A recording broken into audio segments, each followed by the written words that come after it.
Family! We're gonna go back to something crazy for the fourth installment of... Oh yeah, hey Jump Savagers. Fourth installment of the Marvel's Eternals of movie garbage. That was me doing the Familia with Nos and beer. Don't do it, it's difficult. It's crazy. And also dangerous. And dangerous. I'm Ed Bobinchek. Joining me still on going into hour 13 now. I've lost count. Yeah. Is Matt.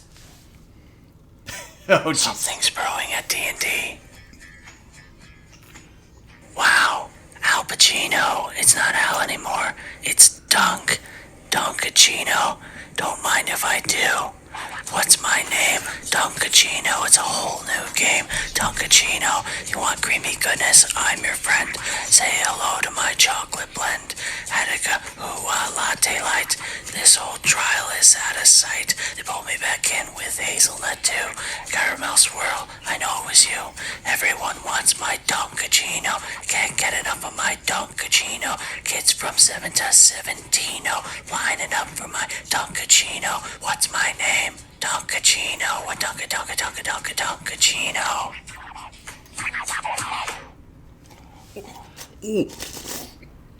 Oh, I'm just going to drink everywhere. Do another. I had to do another one. Oh yeah, that was the Dunkachino if it was ASMR.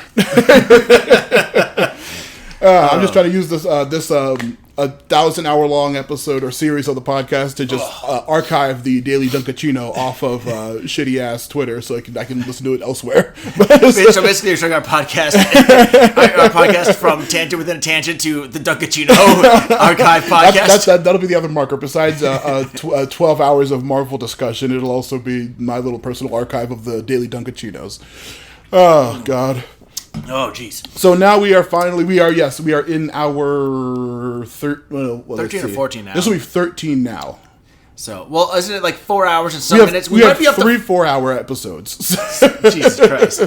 And yet you barely talked about the Marvels. The Marvels we just talked about deridingly about it a couple times. I think we did rank it yesterday. Time.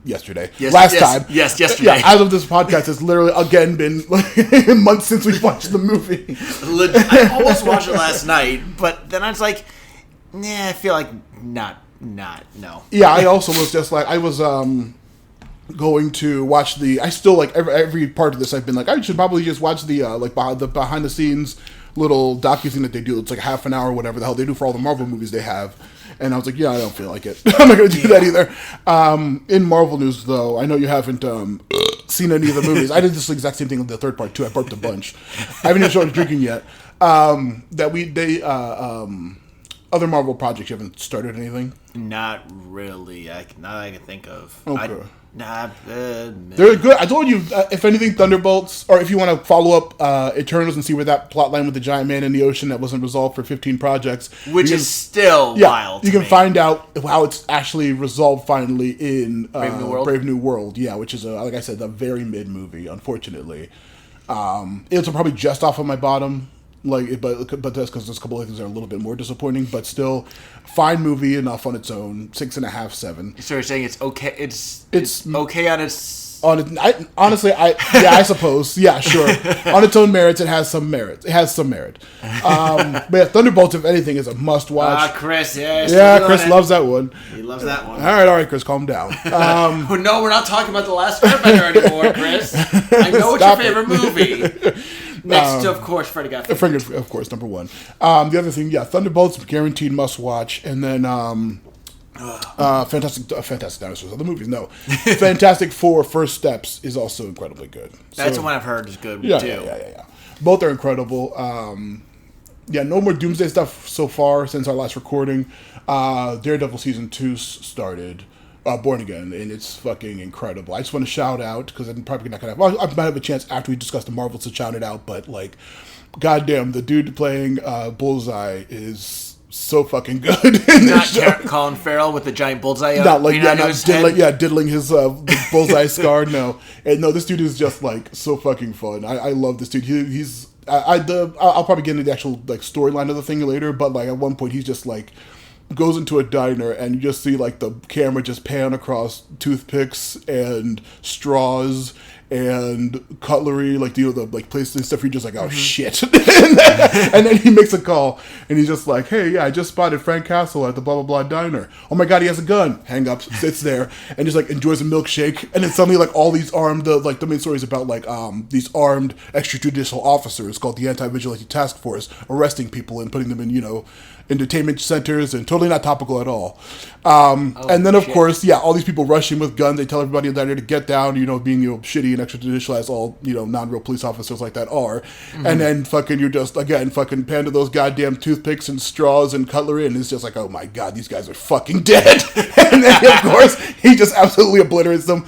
Takes out a fucking dude with a straw. Takes out dudes with fucking every single. He's not even like looking, and he's just fucking bouncing shit off the walls and fucking killing it's insane. It's insanely bloody. He murders everyone like disgustingly, and he's totally chill the whole time. Well, damn. He's really fucking cool.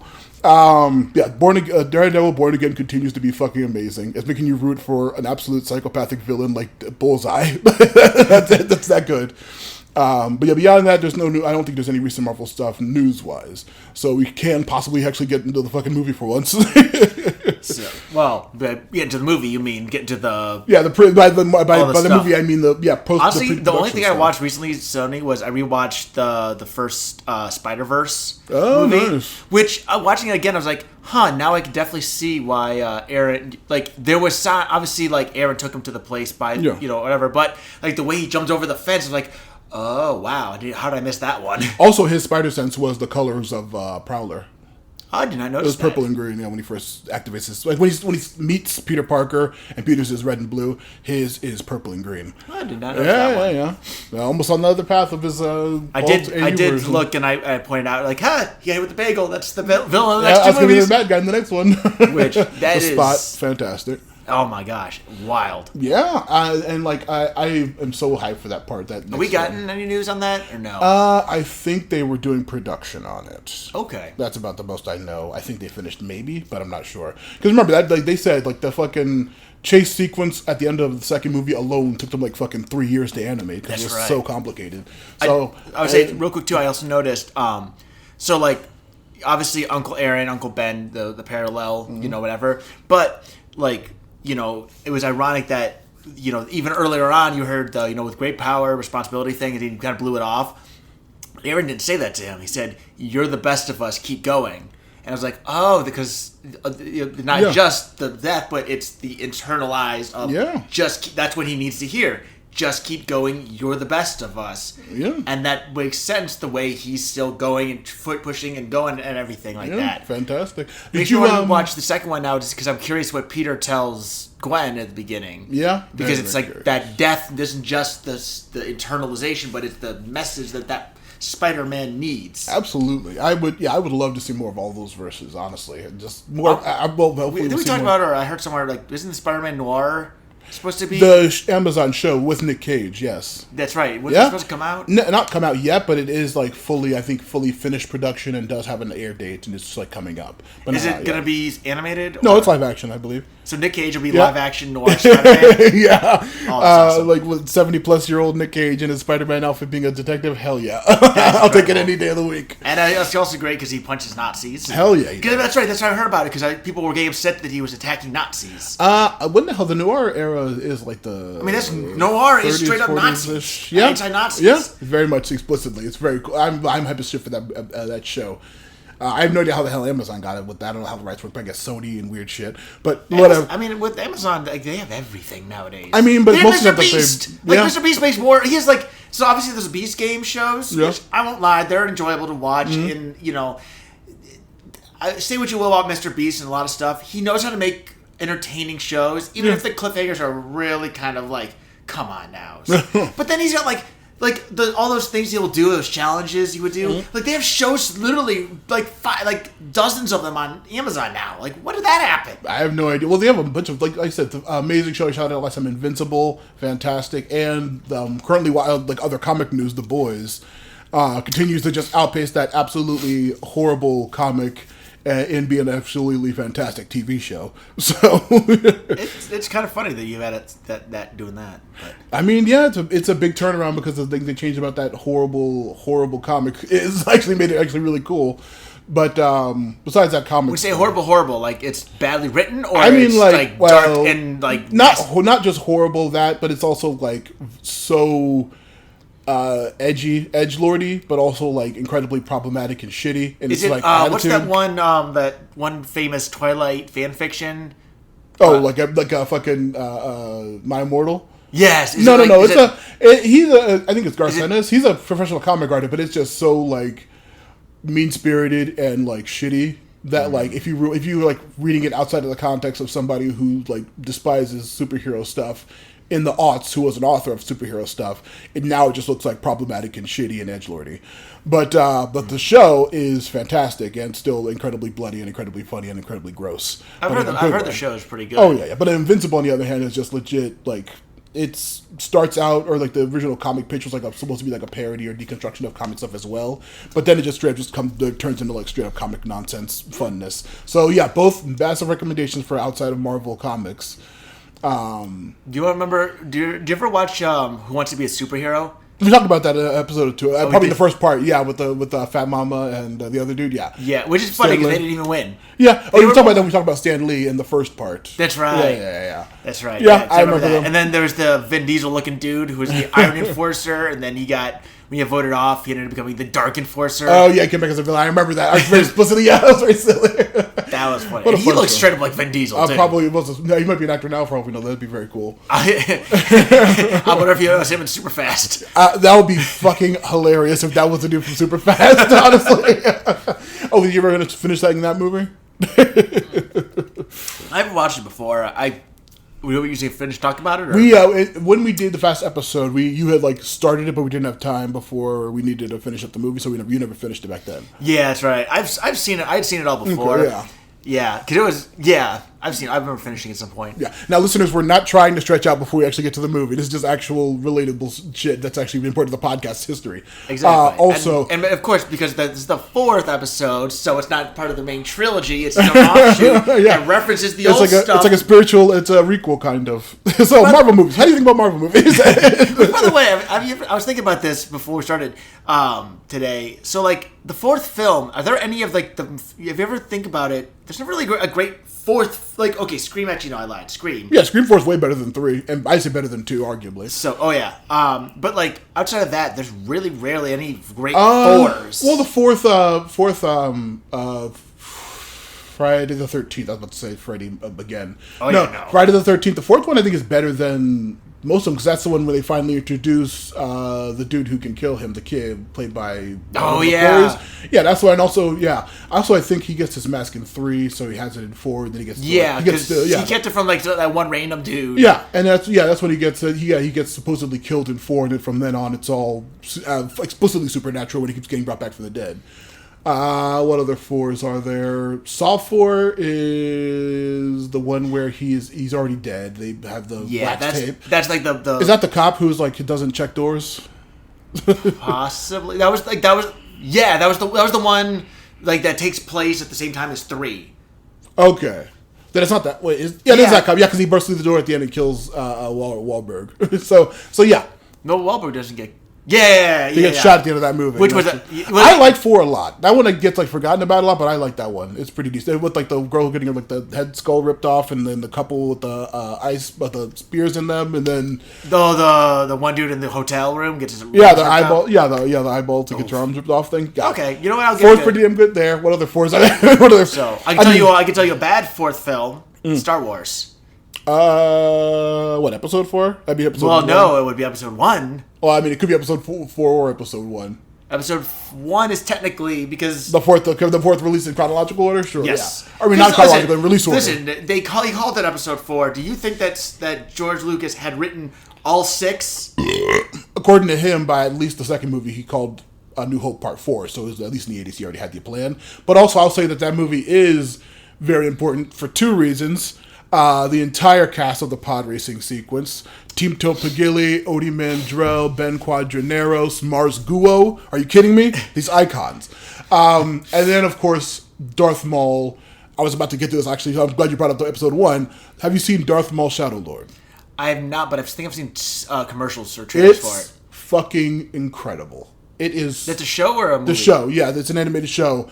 Me and Ben are talking about it. No spoilers for maybe or maybe not covering it on Action Toon Bros. That show is legit so fucking fantastic. It's incredible so far. So, but yeah, absolutely give us those at least. Everything else can, go to hell. So, okay, I guess to be fair, there's a fair amount of stuff. Yeah, I would love to go into more. Thor: Love and Thunder is the most controversial. Well, no, I'd be... People retroactively, as online culture always does, goes back and tries to pretend that the first one and Dark World were so fantastic and that Ragnarok ruined it, and Love and Thunder's that's why Love and Thunder was bad. And just you guys, come on. I love Malekith the Accursed in theory as much as anybody, but that movie is not better than fucking Love and... Whatever problems you have with Love and Thunder, fucking Thor 2 is not better than that. Yeah, I mean, honestly, Love and Thunder's biggest issue was it didn't give us enough of the villain. Yeah. I think that would have upped the stakes more. It would have, been more entertaining to have. Mm-hmm. I mean, if Gord showed up, even if he didn't kill anybody, if he showed up in the whatever place... Omnipotent City? Yeah, in Omnipotent City. If he just showed up there at some point... that would have been more, especially on the way out the door, kind of thing. That would have been even if you just saw him there, you don't even need to give us anything. Just have him, show up as they walk out and, smile. Yeah. And you can give him a little fun speech, just let Christian Bale ham it the fuck up. Yeah. Or if you want to keep, some of the Earth gods, like the Bast and Tulakan's gods, safe, you can just have him kill some alien gods like he did in that comic run. He explicitly did kill a bunch of other alien gods besides that giant rat one we didn't meet. In the movie. That's the only one we saw off-screen kill. But, but we were, again, this is a prequel. We did cover this exact thing about Love and Thunder defending it in the last part, too. Captain America, Brave New World is technically the fourth one, and I guess that doesn't really... I mean, if I'm gonna, be fucking... what is it called? Not controversial. Not condescending. The term where you're being, facetiously defending something just to be a shithead. Devil's advocate? Yeah, the term for devil's advocate. I'm completely running out of words right now. I probably should have had some fucking energy drink before I came here. But I had an energy drink. I forgot. I streamed for 6 hours yesterday. So yeah, no, it's contra something. I'm being fucking stupid. My brain's contradictory. Not contradictory. I'm gonna fucking lose my mind if I don't remember this fucking word. But anyway, the fucking thing where you pretend to be like something you don't, just be an asshole. I would say that it's not as good as Winter Soldier was one of my top movies, and Civil War I think was my top movie. So It's the fourth movie. It's not as good as those two. I could argue if it was or wasn't as good as Captain America 1, but which is funny because I liked one. One I was mid on when it came out. I was not, but then Winter Soldier and Civil War absolutely blew my mind. Like I said, both of them were on my fucking top 5, so I can't defend that. But yeah, I can't remember. I can't think of any other fours. We're still waiting on the fourth Terrifier. It better be fucking incredible, and they better answer all the weird shit at the end of 3.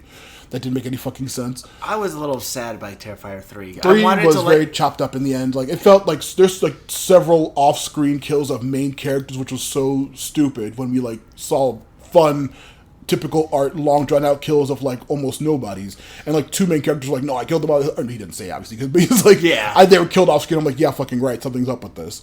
Yeah, but, that was weird. And it may have been some reaction to people's upsetness about the length of 2, but I loved the length of 2. See, here's the thing about Terrifier, because tangent within tangent here. Yeah, we can never get on topic. Exactly. So the first one definitely it was definitely experimental, and it was what it was, but it was memorable. Yeah. 2,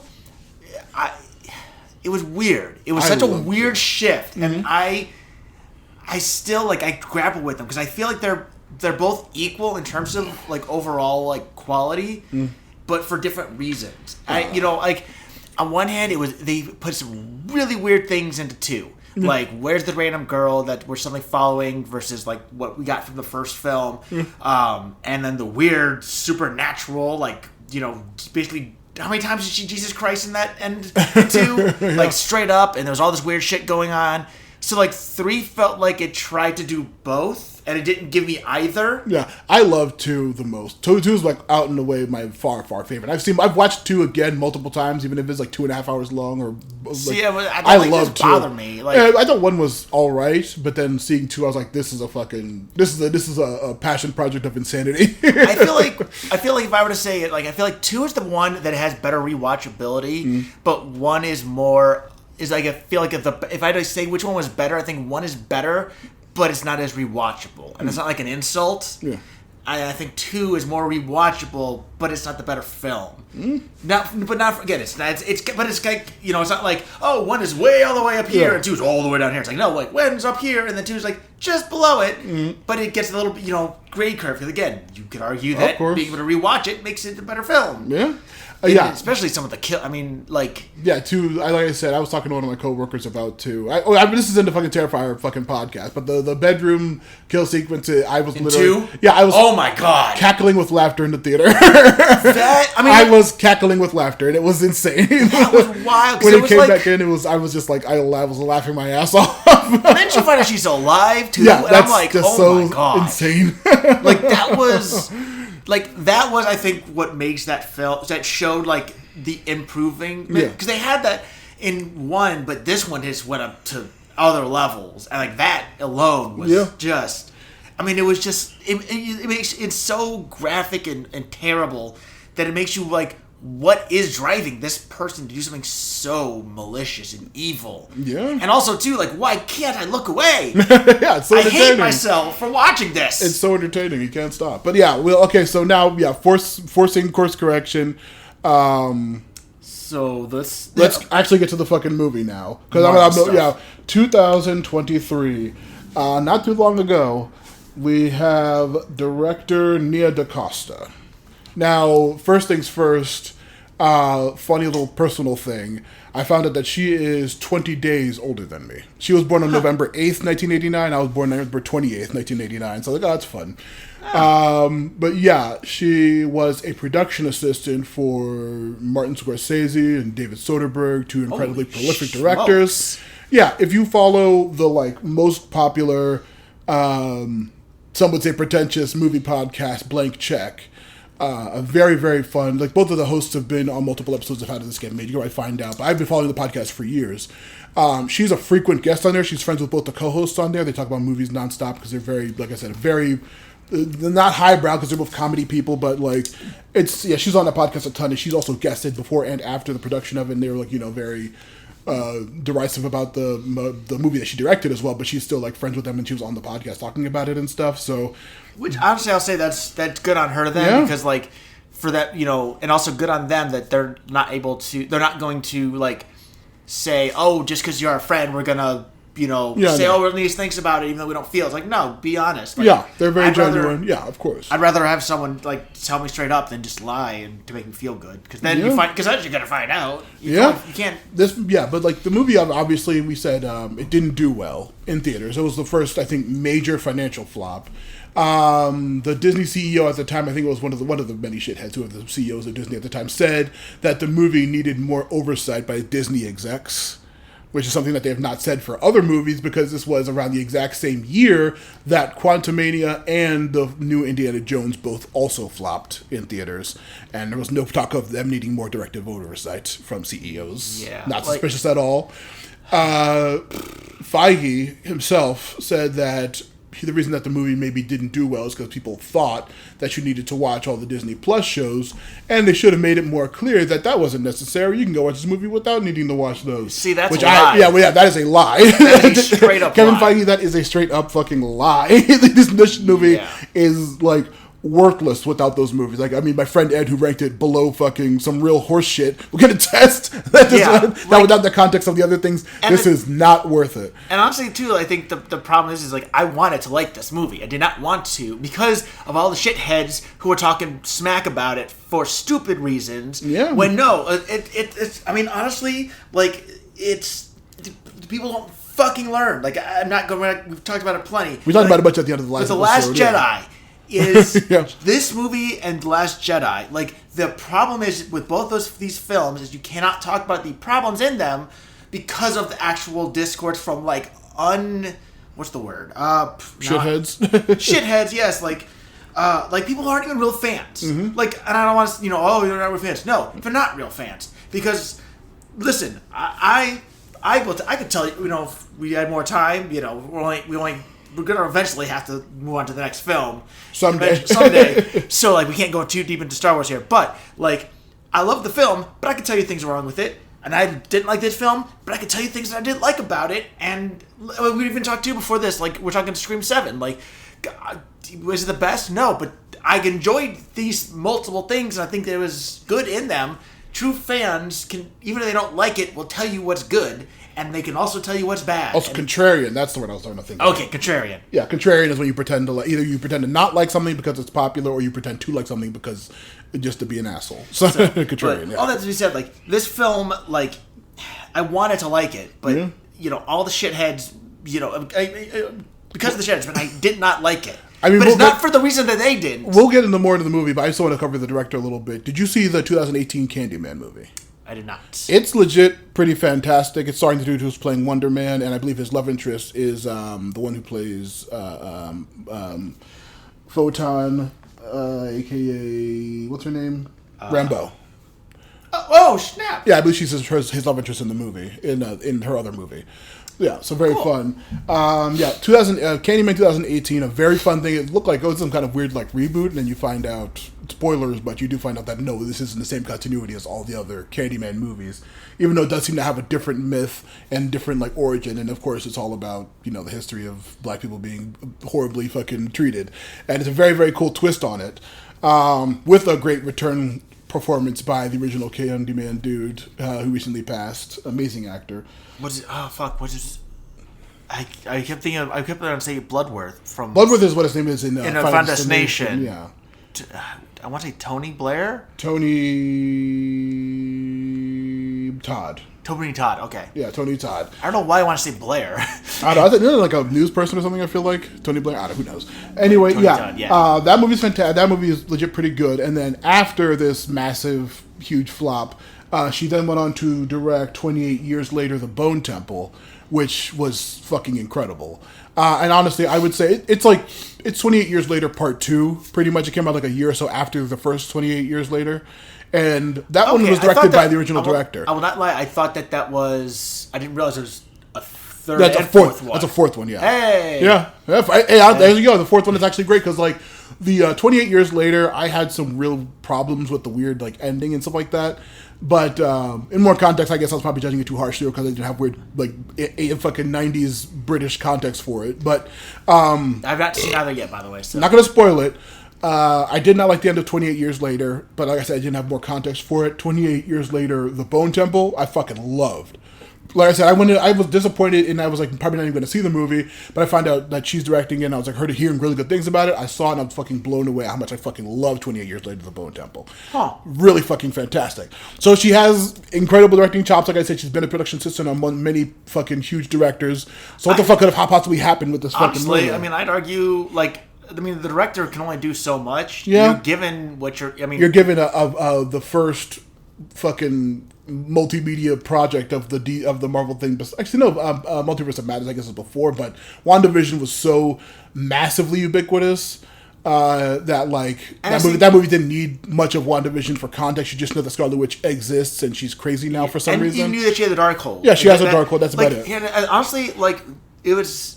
For me, I think it was the confusion on how the powers all lined up together. Yeah. It's because, like, we know that Captain Marvel got hers from the Tesseract.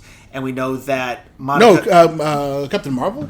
Yeah. She got hers from... She had the Tesseract. The Kree experiment that did it on her when she crossed over to in the teleport thing in the plane. I thought she got her powers from the Tesseract in her flying flight. Plane thing. She had the Tesseract in there. Did she have the Tesseract in the plane? The Tesseract exploded on her, and that's what teleported her. Yeah, I thought she hit one of the teleporting things, hit one of the like the dimensional portal things that are being ripped apart in this movie that like teleported her to the Kree planet. I think you might be right. I do remember the Tesseract being important in that movie because that's where Fury gets it at the end. I think.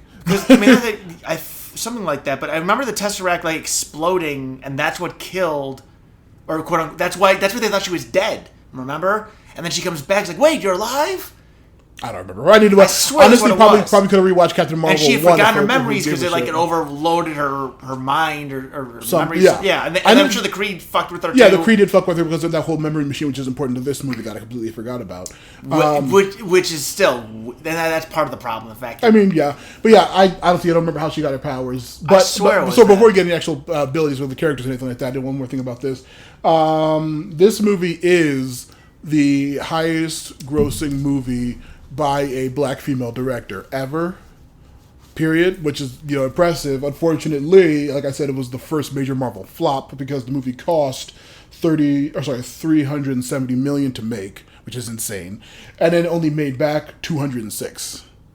so it And was even more. It made only in total before, in total. So it lost $100 million. It lost way more than that because remember, for movies to quote unquote break even, they need to make double the budget. This movie lost approximately like $500 million. Christ. It lost about $500, like $500 million, pretty much. Jesus. Because remember the first Captain Marvel made $1 billion by itself on its own, which is like crazy weird thing to happen. And for this movie to make so little and be such a massive, huge flop really fucking sucks. But like I said, unfortunately, it's also the highest grossing movie by a black female director ever, which is also shitty. So I think that's telling about how the film industry is that Yeah. the highest grossing film from a black female director is a flop, and B, even at $200 million is Still considered a major loss, Right. Yeah, an embarrassment by the company. Yeah, right, exactly. Yeah, it sucks. It's wild, and I mean, honestly, again, too, like that. I guess I know sometimes you want to over give the directors credit or blame, I've seen her do great stuff otherwise, so you have that leeway, but still, it was. I When- feel like there's yeah. it was both the script and then there's also too it just felt too ambitious. yeah. And I'd almost argue too that, and again, I don't know. I mean, there's a number of fixes that I have in my mind, and also I check different Reddit threads and stuff like that. People's ideas of what could have been a better thing. But before we get into like I said, no talking about the movie just yet. We have to preamble more. Now we're getting at the actual actors. First actor Brie Larson. I was first made aware of her in Scott Pilgrim vs. the World, the movie where she played the singer. Oh yeah, that's right. Scott's ex who was dating. I always forget that. Chris Evans. Yeah, which is funny because that was a great song. That she was a Black Sheep. I think she wasn't singing the song herself. I don't believe, but Probably not. No, but she was. Yeah, she was great in that movie. Very, very funny. I believe she did reprise the role in the Scott Pilgrim Netflix animated thing, possibly, which I'd love to see because everyone reprised their shit. And apparently, the show's fucking incredible. But yeah, I also apparently she was in. Did you ever see the HBO show United States of Terror? I remember it. I remember when it came out, but I don't remember. I never watched it. Okay, I remember it was always. It was one of the back in the day we had HBO, so I was always passing seeing it on. It was about the mother who has DID and her just family dealing with that as they're growing up and stuff like that. Yeah, apparently Brie Larson played the daughter, which I did not know until I saw a recent clip of it and I saw a teenage looking Brie Larson and I'm like, what the fuck? She was in that show. That's insane. I feel like she's been in a bunch of stuff. She's been in 1,000. Yeah, she literally has multiple Academy Awards, multiple Golden Globes, multiple SAG Awards. She's been in a ton of shit that probably what was it? Not Panic Room, something like that. But she's in a shit ton of movies. She's very, very prolific. And it was unfortunate that she did. She also was passionate about the Captain Marvel stuff and the projects and stuff like that. So it's really shitty that this thing didn't do so well. But yeah, I love Brie Larson. She's wonderful. Next one is Tayena. Her name's very hard to put. Tayena Paris, who plays Monica Rambeau. Okay. Like I said, she was in the Candyman movie, which was legit pretty fantastic. She was great in that. She also was a recurring character in Mad Men, which was very difficult for a woman in any association with those people in that time period. I can only imagine a black woman. Yeah, That was 20s, wasn't it? I mean, no, I feel like it was. Or was it 70s? 50s or 60s, I feel like. So just literally the worst. Yeah, just probably the worst. But yes, it's pretty terrible. The worst for people who don't look like me. Yeah. But yeah, she's a recurring in Mad Men, and also she was in that really shitty, I think it's a Spike Lee movie called Chirac, which is it's just Shakespeare movie remake in the hood, but it's a fucking terrible movie, and it's absolutely horrible.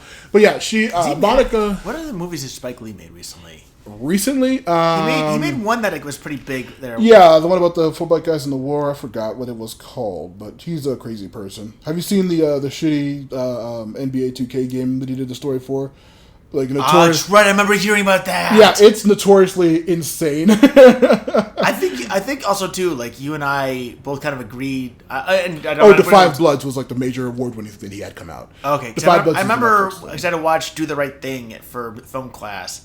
And I was not a fan. Me neither. I didn't like that movie. He's done a couple of other movies that are like, in retrospect, because it was 90s, really incredibly problematic, that are bad now. But also, he did, The Black Klansman. Honestly, you saying you don't like it makes me feel good. I mean, thank you, Black Man, for making me, white man, feel good. I'm glad I can make you feel good about it. Because I always was like, it just felt, I get what it was trying to do. It just didn't convey it to me. It didn't convey it very well, no, because Mookie was a piece of shit, and like. There's problematic things like people did shitty things, but like that character was also an asshole who was bad. That can get fucking. And like also too, like I feel like this is an Spike Lee movie. I also like there's a number of like I get the I forget his name, the pizza owner. Like I get that he had he and Raheem had the beef, but like you could argue too. Like yes, he called the. Did he even call the police? I can't remember if he actually called the police on them or not. But also then that's the police that were the problem.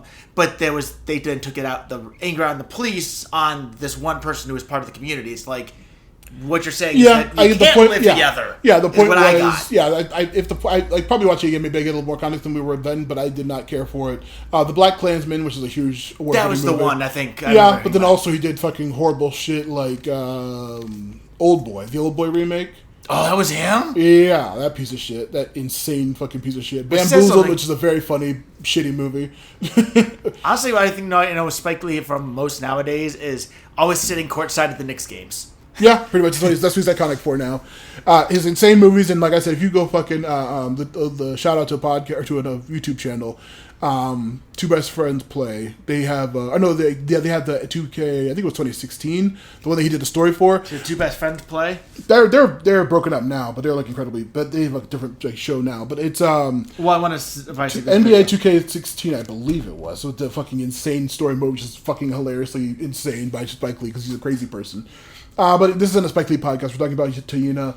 It's not Terrifier Podcast. Yeah. The new name of the podcast. This is not Terrifier Podcast. This is not Spike Lee Podcast. Nope. But yeah, she has a couple movies under her belt. She's very good. The character's very underserved in this movie.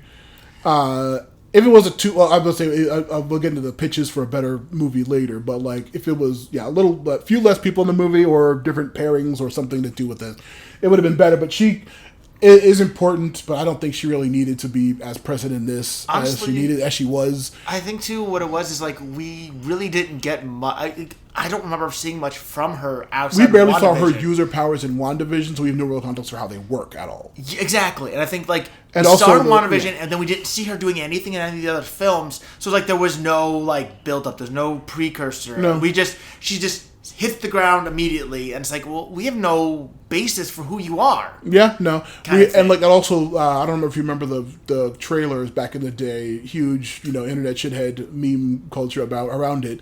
When she's like explaining their powers, like, oh yeah, she can like create light, and you can like shoot light, and I can see it, and like that was all the trailer said.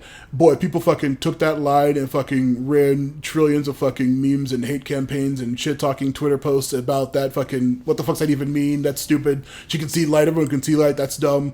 Like no one knows what her powers. It was like a huge fucking thing around like that shitty line in the trailer, not really explaining her powers or how the fuck they work. And yeah, the character, a very underserved character that like really barely had a fucking place in the movie, I think. But now next we get to Iman Vellani, who I shouted out last time. She's fantastic in the incredibly weird but incredibly fun Miss Marvel TV show. She doesn't have too many things under her belt. Very small career because she's so young. She is like an actual teenager. She has done a couple comics. Like I said, she's as passionate about Miss Marvel as Miss Marvel in the comics is about other comic culture stuff or superhero stuff in her world. She's done multiple Miss Marvel comics. I think she's done other stuff now too, hopefully. But she's a very fun, she's probably literally the heart of this movie. Oh, she is. Hands and also like in all the press and coverage of the movie, they all talked about how she is like the fucking shining star, bright light of enjoyment most people even had in the movie. Is her like enthusiasm and powers, and just like her presence was much needed in this movie. I'd argue like she actually would have been the best way to open up and introduce both Monica and Captain Marvel. Like, she would have been a great way, like the way she had that, like she kind of did a bit here and there. So like that would have been a great opening for us to like to make it so Kevin Feige wasn't lying when he says you don't need to watch other stuff. Like, she easily could have, like, listen, give us like a 10-minute thing where she's going over. Like, I mean, that's what they tried to do at the intro with the little, like, I was talking about the anime thing she did, like, the little comic thing she did in the movie, in the intro for her section, but, like... It just felt... And it also still didn't even explain what the fuck she is, or which, like I said, she is, Miss Marvel is half Jinn and a mutant. Her powers aren't what they are in the comics. But then they made that bangle she has so important. Yeah. So like, to me, as someone who didn't watch the show, I'm like, oh, she gets her powers, or they're amplified from this bangle. I gotta understand like if it was like an amplification, but like they seemed like they made it like that was her power. Yeah. So then didn't she like still have it without the bangle at one point? Yeah, she used it without the bangle. So like that would have been like a great way for us to not, who didn't know it, to kind of like, oh, she only gets her powers are deriving from this bangle. No, and it's like, oh no, that's what unlocked her powers, and it unlocks the powers of others, and they could have fixed that. I mean, there's a billion things they could have done to fix this movie. But she definitely was like, for all the movie's faults, even the character, Miss Marvel character faults, that I don't put anything on the actor, because she was genuine, and like she was probably the most expressive of every single person. Outside maybe her family.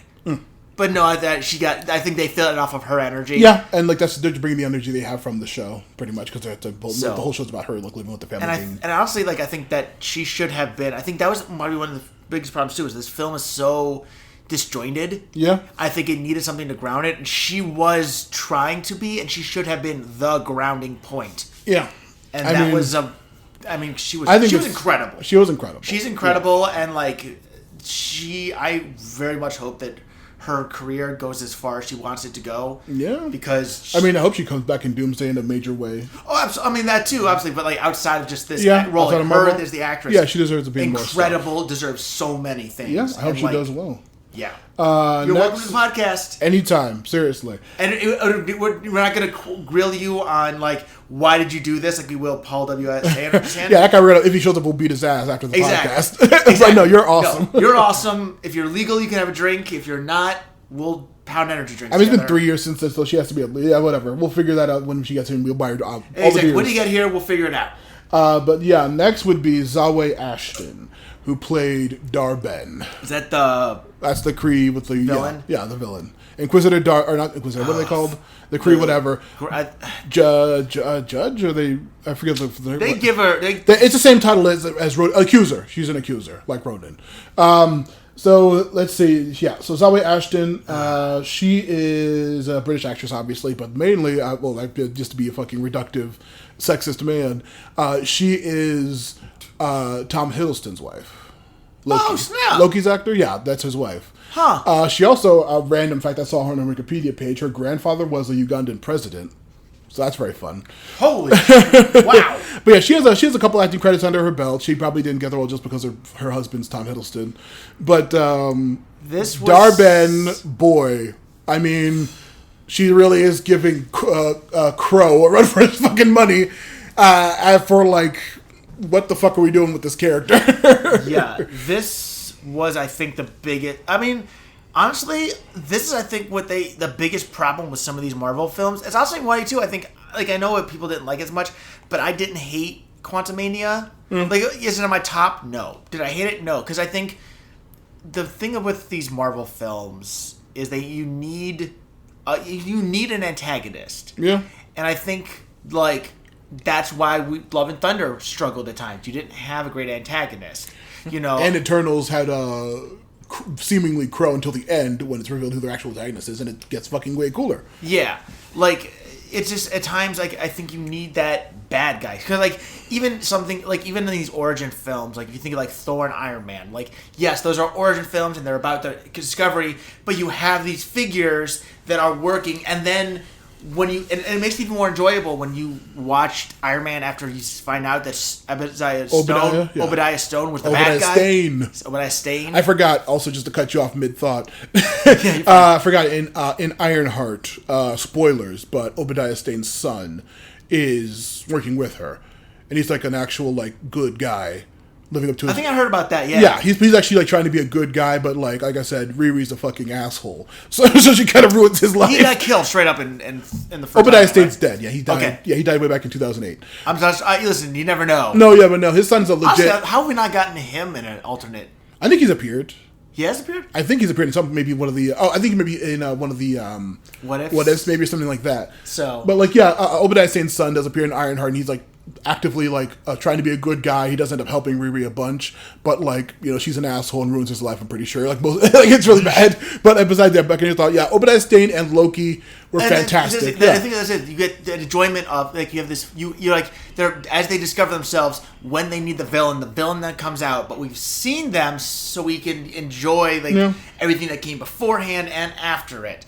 Like this film, like this. Because, like, this... I mean, this was, like, a straight up, too. It's like, there's... Yeah, they were being... I don't know what. But also, too, like, there was a justification. But it was like you're trying to make the justification... Yeah. I mean, this was... I think this is honestly another problem with, too. Like, the villain is justifiable in some of the things they're doing. But then it's also to the point of, like... This was what people claim Killmonger was.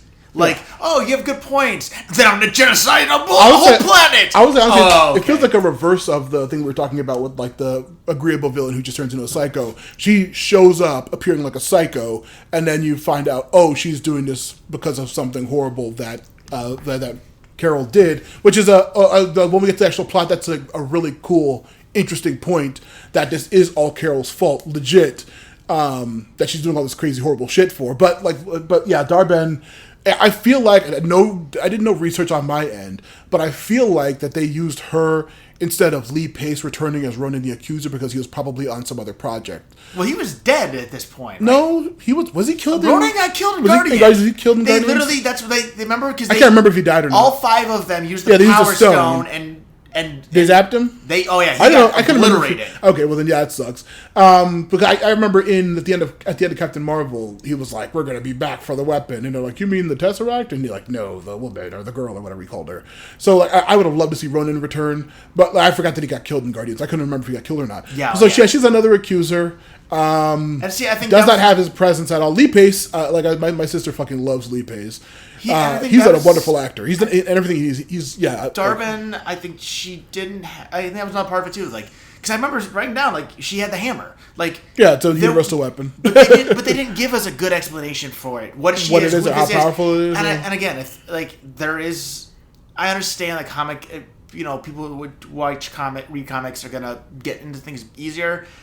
But like for someone like me who was like I had to put these things together. It's like I see that, I recognize that, but they didn't build off of these recognizable things until way later. And by that point, I've already forgotten. And I've been trying to figure out so many things that it doesn't land, it doesn't stick. Yeah, this movie had a lot of issues.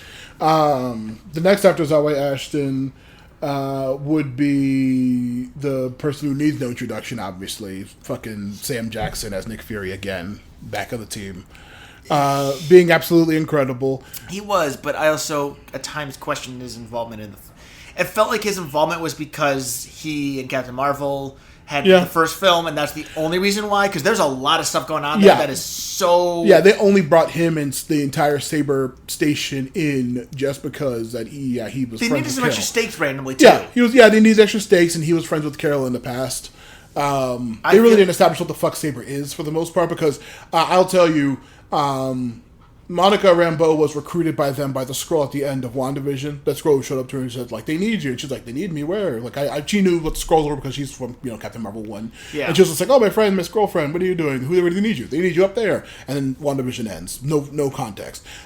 Spoiler for a Secret Invasion, like I told you, it's about Skrull terrorists trying to false flag America and starting a war because they were spies for Fury in the past. And it's about Fury making up for his mistakes in the past. And at the very end, when Earth's all kill all aliens, and he gets beamed up by Saber Station, and then he's just in space, and that's where the movie ends. And then you were correct about last time in whatever the Spider-Man movie was, when the Skrulls were pretending to be him on Earth just because he was in space for whatever reason. They never really established what Saber is or how it was established or what the reasoning for it. And isn't Sword also a thing? I think Saber may be replacing Sword. I think it's maybe an alternate version of Sword. Because wasn't Sword is they're both Sword still exists, right? I think Saber is Sword. Jesus Christ. They were anagrams to opposite of Shield. Shield is Earth superhero powers. Saber/Sword is space superhero powers. Or space. See, I feel like that's where I was. And then that's also its own problem because Sword should actually be its own thing because they could be ironically they could be something that's bad with what they did with Vision and all that, and then turning good, and there's actually good things that come from it, and that would be a fun. I mean, they didn't even establish what the fuck Saber or Sword was though. They've barely addressed it. They've not really had any build up to it until this fucking movie, which did not explain anything. We're still confused about what the aliens when we're watching it. We're confused about the aliens. That was another problem. It's this honestly, it just felt like some minor way to get a few people up into space when they could have done that, and then it took up so much time in this film we lost with these three characters that should be the core and interactive portions of this film. Yeah, I assume that just my own. They may have had one or two offhanded lines at some point in some project. I don't remember, but my context is after the events of Endgame and Infinity War, when Earth became a more important factor in space shit, and all the space shit came to Earth, and Captain Marvel was helping them during the 5-year blip.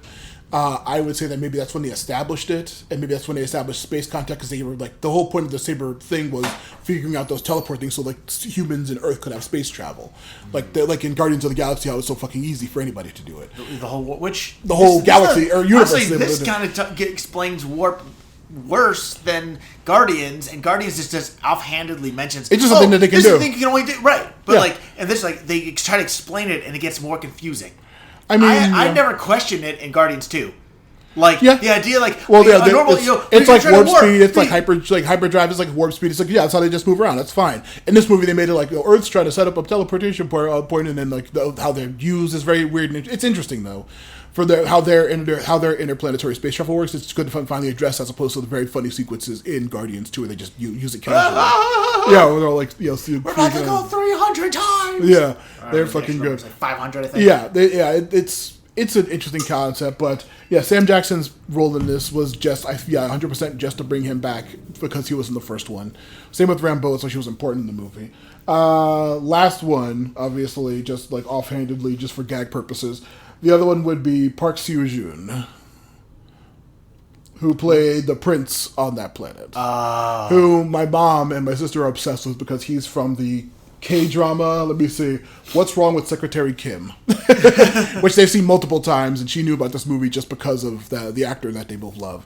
And that dude... That planet is the microcosm of what this film could have been, and also what is wrong with it. Yeah. That planet alone. Yeah. But besides the dude from Secretary Kim, like I said, just out of all the K-drama fans. Now to the actual characters like we were talking about, Captain Marvel, Miss Marvel, and Photon, aka Professor Marvel, I guess, is what they call her in the thing. that was his own fun little gag sequence. Captain Marvel, I couldn't remember where she got her powers. You're right, I do remember the Tesseract being some way involved. I can't remember what. I swear it was didn't they, I thought what they did was they put the Tesseract to try and make a teleporting spaceship, a teleporting plane, and then because it went over loaded, and that's where they thought she died, and then she's all of a sudden up in space with the Kree and all this stuff going on. Was it? Where was the Tesseract was already on Earth by the events of fucking Captain America, so that it should have been there for a long time. Yeah, because they ended up getting it. Yeah. They got that while looking for Captain America because it fell out of the plane before. Was it with Cap? No, because Red Skull had it. He gets teleported. He found it in an ancient Yggdrasil thing because it fell from Asgard, presumably. Who knows? Right. Yeah. But so he grabs it. It teleports him. It drops to the ground and then burns through the plane and drops into the ocean. Okay. And he's still flying. Yeah. And so he goes down outside of where the Tesseract is. Okay. So they find that because Howard Stark finds it. because that's whenever they go back in time to take it from the base. Okay, and that's where Cap and where they meet Hank Pym and all them in there. So Shield had it back in the day, and I'm sure that they've helped, and they were all doing all this kind of stuff with the Tesseract. So that's where I think they've tried to use it to build the plane, or like the energies from it for the plane, and that's where I think she got her power. Because I swear I remember she got it from the Tesseract. Like, oh, she got her power from, from an Infinity Stone. Like with the plane, it was like installed in her plane as like an attempt to like test space travel. I believe space travel or some kind of travel. Maybe that sent her to the Kree and also gave her like locked away powers. I mean, it's possible that when it exploded, it overloaded into her and then teleported her. Probably got found because it seemed like the Kree have like she landed on the Kree planet explicitly. Okay, because it seemed like she could have landed anywhere. And it seemed like, and the Kree seemed to have a hold in like planetary wide thing. Yeah, obviously because they're at their war with the Skrulls, and then the whole Skrull plot line played out. Right. But yeah, just super crazy levels of endurability, beams, and all kinds of really cool shit. She was much like shout out to a fucking another DC just because whenever I watch Batman v Superman. Dawn of Court Justice or whatever the fuck. Yeah. The sequence where Wonder Woman and Batman and Superman are fighting Doomsday. And Martha. That was Batman v Superman. That stupid line was in Martha. But when they're fighting and Superman goes to save Lois because of course the movie has to make Lois a hindrance for him. And like, oh no, only Superman can kill Doomsday, and he's gonna get killed if he uses the Kryptonite Spear to do it. But in that sequence, of course, I always mention that Diana cuts off Doomsday's fucking arm with ease with her magic sword. So she could easily just cut off his fucking head and kill him. Honestly, Captain Marvel, like, I think that they did a really, that's like, I've talked about all that was in context to say that Carol was probably capable of killing Thanos during the fight. But, of course, they just gave her other stuff to do, like anytime Superman's in a thing, just like give them other stuff to distract them honestly, so that Carol can one-shot him. I think they did a great job in Endgame with her because, like, they had a great reason for her to be out there and everything and not even be involved because they don't know if it's going to work and everything. Yeah. So... whatever, and then she comes, when the portal scene happens and all that, she comes, destroys the thing. She takes the ship out, she fucks shit up right out the gun, and I think too, like the fact that we see her take Thanos and like he doesn't beat her, just overpowering her, he actually shows like off his intelligence where he grabs the Power Stone off his glove so he can punch her away. Yeah, which would make sense that an Infinity Stone can beat someone else empowered by the Space Stone. She's just powered by it. Yeah, the actual stone itself could defeat it. Yeah. Yeah, it was very, very cool. But yeah, she was like obviously super capable. So yeah, really hyper durability, hyper space travel abilities. She fucking just can teleport practically. She's super speed.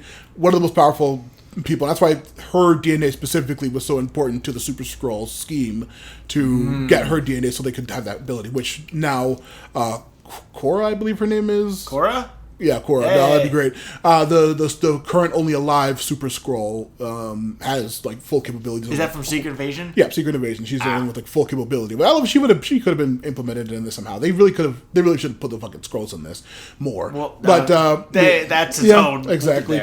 Next would be, like I mentioned before, Miss Marvel. A half Jinn. In the show, is she half Jinn? Did they say that? Yeah. The bangle. Was that in the show? Yes. I saw it was like on a blue mummified hand that in a temple that the Jinn had.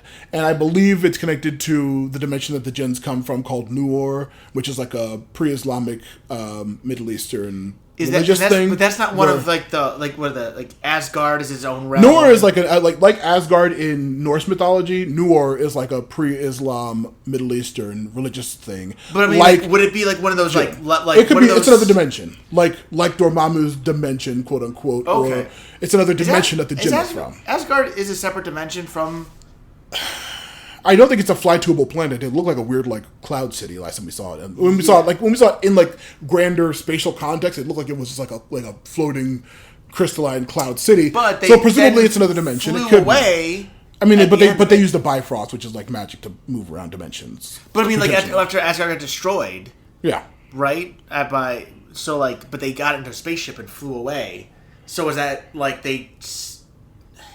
I don't know. I don't know. Well, because they showed in Dark World like all 9 of the realms. The realms. That's what they were. Yeah, the realms. Yeah. So like they were all set to line up, and that's why he was going to use the Malekith was going to blast whatever the hell he was going to do with the reality stone to destroy it or something. I don't fucking know. I don't know. We have to watch 25. We have to watch 30 fucking movies and projects to understand any concept of anything we're talking about. But like in theory, that might have been one of the realms. It could have been another dimension. Not one of those realms. I don't believe. Because Asgard and was it they called Earth something guard. Midgard. Yeah. So, like, that's what I was saying. Like, is it potentially like a realm? I don't think it's tied to one of those realms. It's not, because it's... Or is the realm just a Norse thing? It's just the realms are specifically Norse-related, and I guess those 9 realms connected to Yggdrasil or whatever the hell, or the Bifrost, whatever magic and or science and or spacecraft. Now is Loki is sitting on the throne. Yeah. That's the reality in the center of time and existence. And high concept, like we talked about with the Eternals. Really crazy high concept shit. And none of it shows up in the movie. Nope, none of it's explained or at all in the movie either. And is it her family or her? Her family are descendants of Jinn. So, like, theoretically, like, it's one of those, like recessive genes that, like... It's like Hercules at the end of, what's it called? He's a half-god. But I mean, it's not like her brother and her parents are able to have superpowers. No, because at the end, that's when her friend, spoiler alert, at the end when like she finds the context that the bangle pretty much unlocked her half Jinn genes or whatever the fuck, but as well as an X gene, which might be why, because like her friend's scale, like I did your DNA thing against your parents and your brother, and none of them have whatever the fuck you did. There's some kind of mutation in your DNA that allowed you to use the bangle to get these Jinn powers or whatever the fuck. So her family doesn't have it, just she does explicitly. So basically, it's like her whole family has the Jinn relation, but it's been almost diluted theoretically by normal human DNA. Yeah. But because she's got the deviant DNA in her with the X gene, it unlocked. It caused the Jinn DNA in her to mutate, react to the bangle from their evolve. Dimension. Yeah, just like how the very always ever complicated relationship that Scarlet Witch has with Chthon, the god of chaos magic. It's like she has an X gene. It's the X gene just allows her to have access to this hyper specific god's type of magic. I guess it's really weird. Also, I will say, like, it's still confusing, but I feel like we did a pretty decent job here of explaining Miss Marvel's powers like that. Yeah. How did the movie not do that? I mean, she just said that she has powers. She just said she has powers. They never explained it. No. Well, why it's connected to the others? Yeah. And even too, like, I think that the fact too, like, this bangle unlocks it, but like the point that there's 2 bangles that are connected, so like what that could theoretically mean and do, and for her to have worn both, and when it gives her powers and shit, like I don't know. Like, I still honestly I don't know why they changed. I think because like we mentioned before, at the point where Miss Marvel was introduced, she's like we said, we love the character, we love the actress, but like I mentioned in the first episode, she was like the laziest industry plant ever by like the fact that they were pushing her so hard. At the time, I remember we talked to years and years ago, me and you talked about how like they were killing off the X-Men as they love to do all the time, back when Marvel did not own the movie rights, and they were started pushing the Inhumans hardcore. That's right. As like, this is going to be the next big thing, Inhumans, care about the Inhumans, watch a terrible show, never mind, it's canceled, don't watch it. And like Miss Marvel, she's an Inhuman, you like Miss Marvel, she's great, they'll put her in every project, every video game, give her a dozen appearances and a dozen things she, like I said, before she has a chance to even grow. I think part 1 or 2, like she's literally in that Amazing Spider-Man and his Friends show, where they have like Spider-Man, they have Ghost Spider and Spin for Miles and Gwen, and she's one of the other heroes in it. Yeah. And she's like, she's basically like Mr. Fantastic in that. But yeah. So she can grow her size. She can like extend that's her normal limbs. Comic powers. Yeah. In the comics, the way that the Inhumans work is that there's something called the Terrigen Mist that like unlocks their ancient fucked with Kree DNA that gives them powers. It's just like a fog mist that gives them the powers. They like normally the people. So there's like a big bang and they inhale the mist. And and then they get the powers. Yeah, big bang babies. The worst name ever. And then, but no, like, and typically it's like controlled by the Black Bolt and the family. And the people like go into this chamber, like get the thing, turn into a cocoon, and pop out. But at one point in comics, during one of the many times they were killing off X-Men, a huge, massive Terrigen Mist cloud was like growing across the planet from either some kind of Kree explicit attack or something to try to get the Inhumans or to kidnap them. They're always fighting them. But the point was that they found out that the Terrigen Mist, while like it makes people go into cocoons and pop out as Inhumans, it actually kills people with the X gene. So it was a massive thing where the Inhumans were like, no, we should get more Inhumans. Let the Terrigen Mist happen. And X-Men were like, absolutely not. We're fucking stopping this. We're killing any Inhumans we find. So very fun sequence. But that during that event, that's when Miss Marvel got her powers. And so like that would be intrinsically tied to the X-Men and stuff like that. So like, in the comics, she was an Inhuman. In this, she's theoretically a mutant. They then, after Marvel got the movie rights back, they started pushing the X-Men again, trying to get them, more popular. They've had a ton of really good comic runs. And then recently, probably like 2 or 3 years ago, they revealed that while Miss Marvel is an Inhuman, she also has an X gene. Bum, bum, bum. So, she's forget all those Inhuman stuff, readers and listeners. She's a mutant. Don't worry about it. So, it's very stupid comic bullshit. But then the show, again, changed her origin. She's not an Inhuman. She's our part Jinn who has fucking access to X gene mutation somehow. It's very nonsense bullshit, meta fucking marketing bullshit that you don't really need to be concerned about. That just fucks with this character's origin, who, like I said, they were pushing hardcore more than anything else. Comic fans hate it. Just believe me, Ed. Your eyes were crossing, but that's exactly how comic fans were reading it. People who were dedicated to reading this crap were like, fuck this. I'll say, I think the thing that upsets me the most about this is it's not that an industry plant, because like I said, she's fine. Her comic, I own a couple of her starter comics, and they're legit pretty good. I believe it, and I think that she probably is. And the fact that she always seemed the small things I would see her there. I think the problem is that it's not even true that they changed her origins. Is her powers. Like, I think that's like the biggest thing. Is like when you start messing with a character's powers in a very confusing way. Like, it's one thing to be like, Tony Stark is super smart. Oh, but he's also like able to be like to move. Like when he's around technology, he just like instinctively moves. There's something you could argue that there's like connective tissue. Yeah. But like that she's able to. That Miss Marvel went from like. Because I knew it from the one kids show, the elongation and giants growing and stuff. Like she's basically a shapeshifter. That's basically what she could do up until the show, right? Yeah. So the fact that you went from that into the show where she doesn't do that, and it even does even shitty like Green Lantern powers. Like honestly, like even if they allowed her to like fuse her body with it, then that would at least be connective tissue. Because honestly, I'd say like. She's a shapeshifter, but like we have one with Mr. Fantastic, and that's why they changed her powers. That was the story reason that they changed her powers. And to cut you off mid thought again, because I love doing that. Sorry. There was a very important sequence in the comic when she like her powers, like I said, shapeshifting basically, but she goes like embiggening, and she can also change her appearance. She at one point when she starts being a superhero, you can see she's a huge fangirl of Captain Marvel. She changes herself to be a blonde white girl when she wants to be a superhero. And she does this for a bit, and people mistake her for Captain Marvel Jr. or Miss Marvel, and she does this because she's, wants to emulate her hero or whatever, and obviously everyone in her community and people that know her are incredibly aghast and upset with this, because it's a, not really cool thing for her to do, and she learns to be herself in her comics and actually appear herself as a Muslim girl, and then of course it's like, oh shit, this Muslim girl, this Middle Eastern dark-skinned, dark-haired girl is actually a superhero in New Jersey. That's fucking incredible. It's not this blonde white girl who we thought it was. And like that's an incredibly cool fucking thing that they did with her powers, and a cool story beat that they did with her that completely loses context when you give her shitty purple Green Lantern powers like they did in the show. And like they mentioned, Kevin Feige again mentioned when the show first came out, like you're confused by it. Like I said, again, comic fans of hers, because she has a lot of fans, were enraged by what the show did to her powers. This weird purple hard light shit is like, what the fuck are you doing? And they said, well, people are going to be confused when we introduce Mr. Fantastic. Her powers look so similar to his. And that was like a fucking 5-6 year gap between between Mr. Fantastic being introduced at all and Miss Marvel having a TV show by Marvel.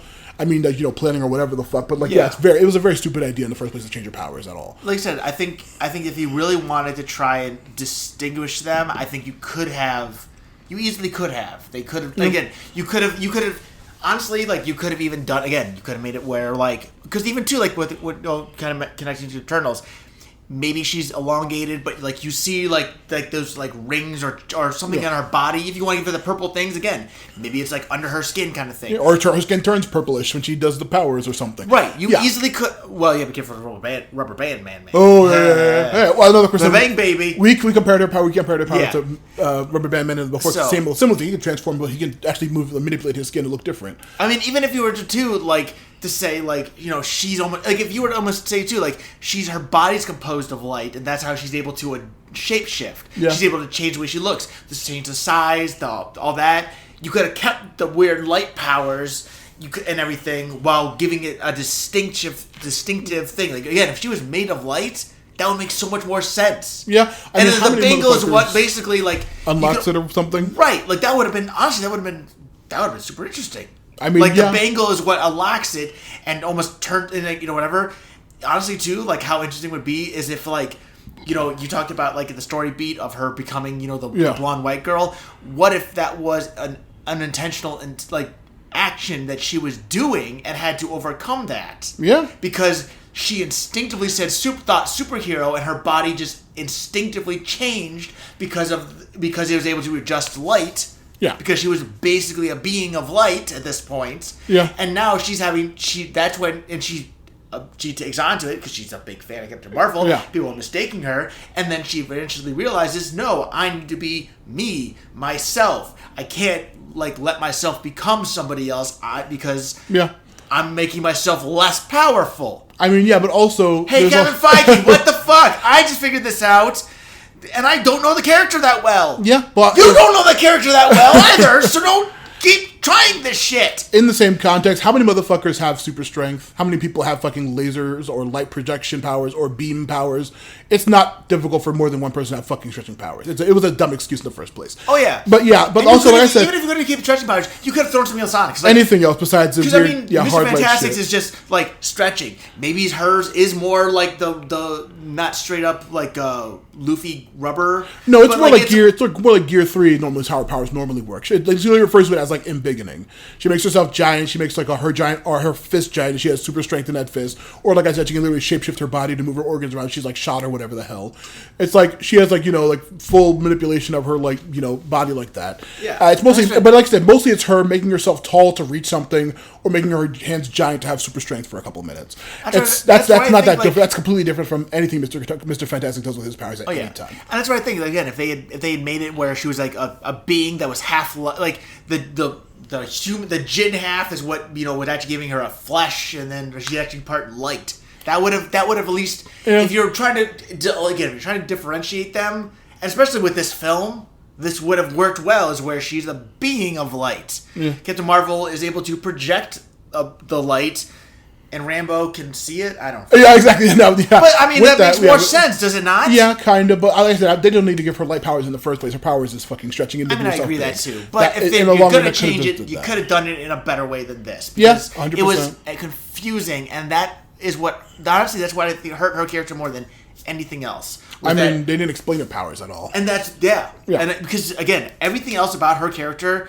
her personality, the actress, everything was honestly, like, was enjoyable. Yeah, highlight of the movie, honestly, the best part of the movie. There was no fault in anything besides the description of what her powers were. Yeah. I mean, that's not on the actress at all. And I know argue that's not on the director, because I don't think the director has the ability to say what her powers were. She didn't. Nia DaCosta didn't direct the Miss Marvel TV show, nor did she tell the showrunners what the show was going to be about or how her powers are going to work. She just was given this character and said, you have to do a movie incorporating this character, Captain Marvel from the first movie, who has Tesseract space powers, and this one woman whose powers are given from a witch using her magic through a TV, question mark. So now we have to get to Photon, aka Rambo.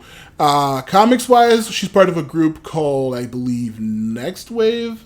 She did go by Captain Marvel for a bit, or by Miss Marvel possibly as well, I think, when Kara was retired, or going by Binary, a different name she goes by sometimes, which is what her mother goes by at the end of the movie. Spoilers. Binary. Binary is what the mom calls herself at the end of the movie, which is another name Carol uses in the comics sometimes.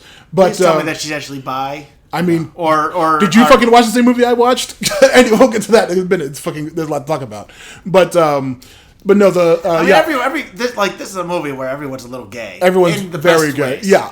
Which is like I feel like this is the bi representation to Agatha all Along's like lesbian. Yeah. This is gay. The sister piece. Well, I mean, presumably lesbian. We don't know. We haven't seen Agatha interested in a guy. Besides, everyone in that show is gay. Yeah, very, very much so. And I love it. It was fucking. Well, it was so everyone good. in this show is presumably bi. So it's everyone in this movie, presumably. There ain't no way fucking Nick Fury ain't.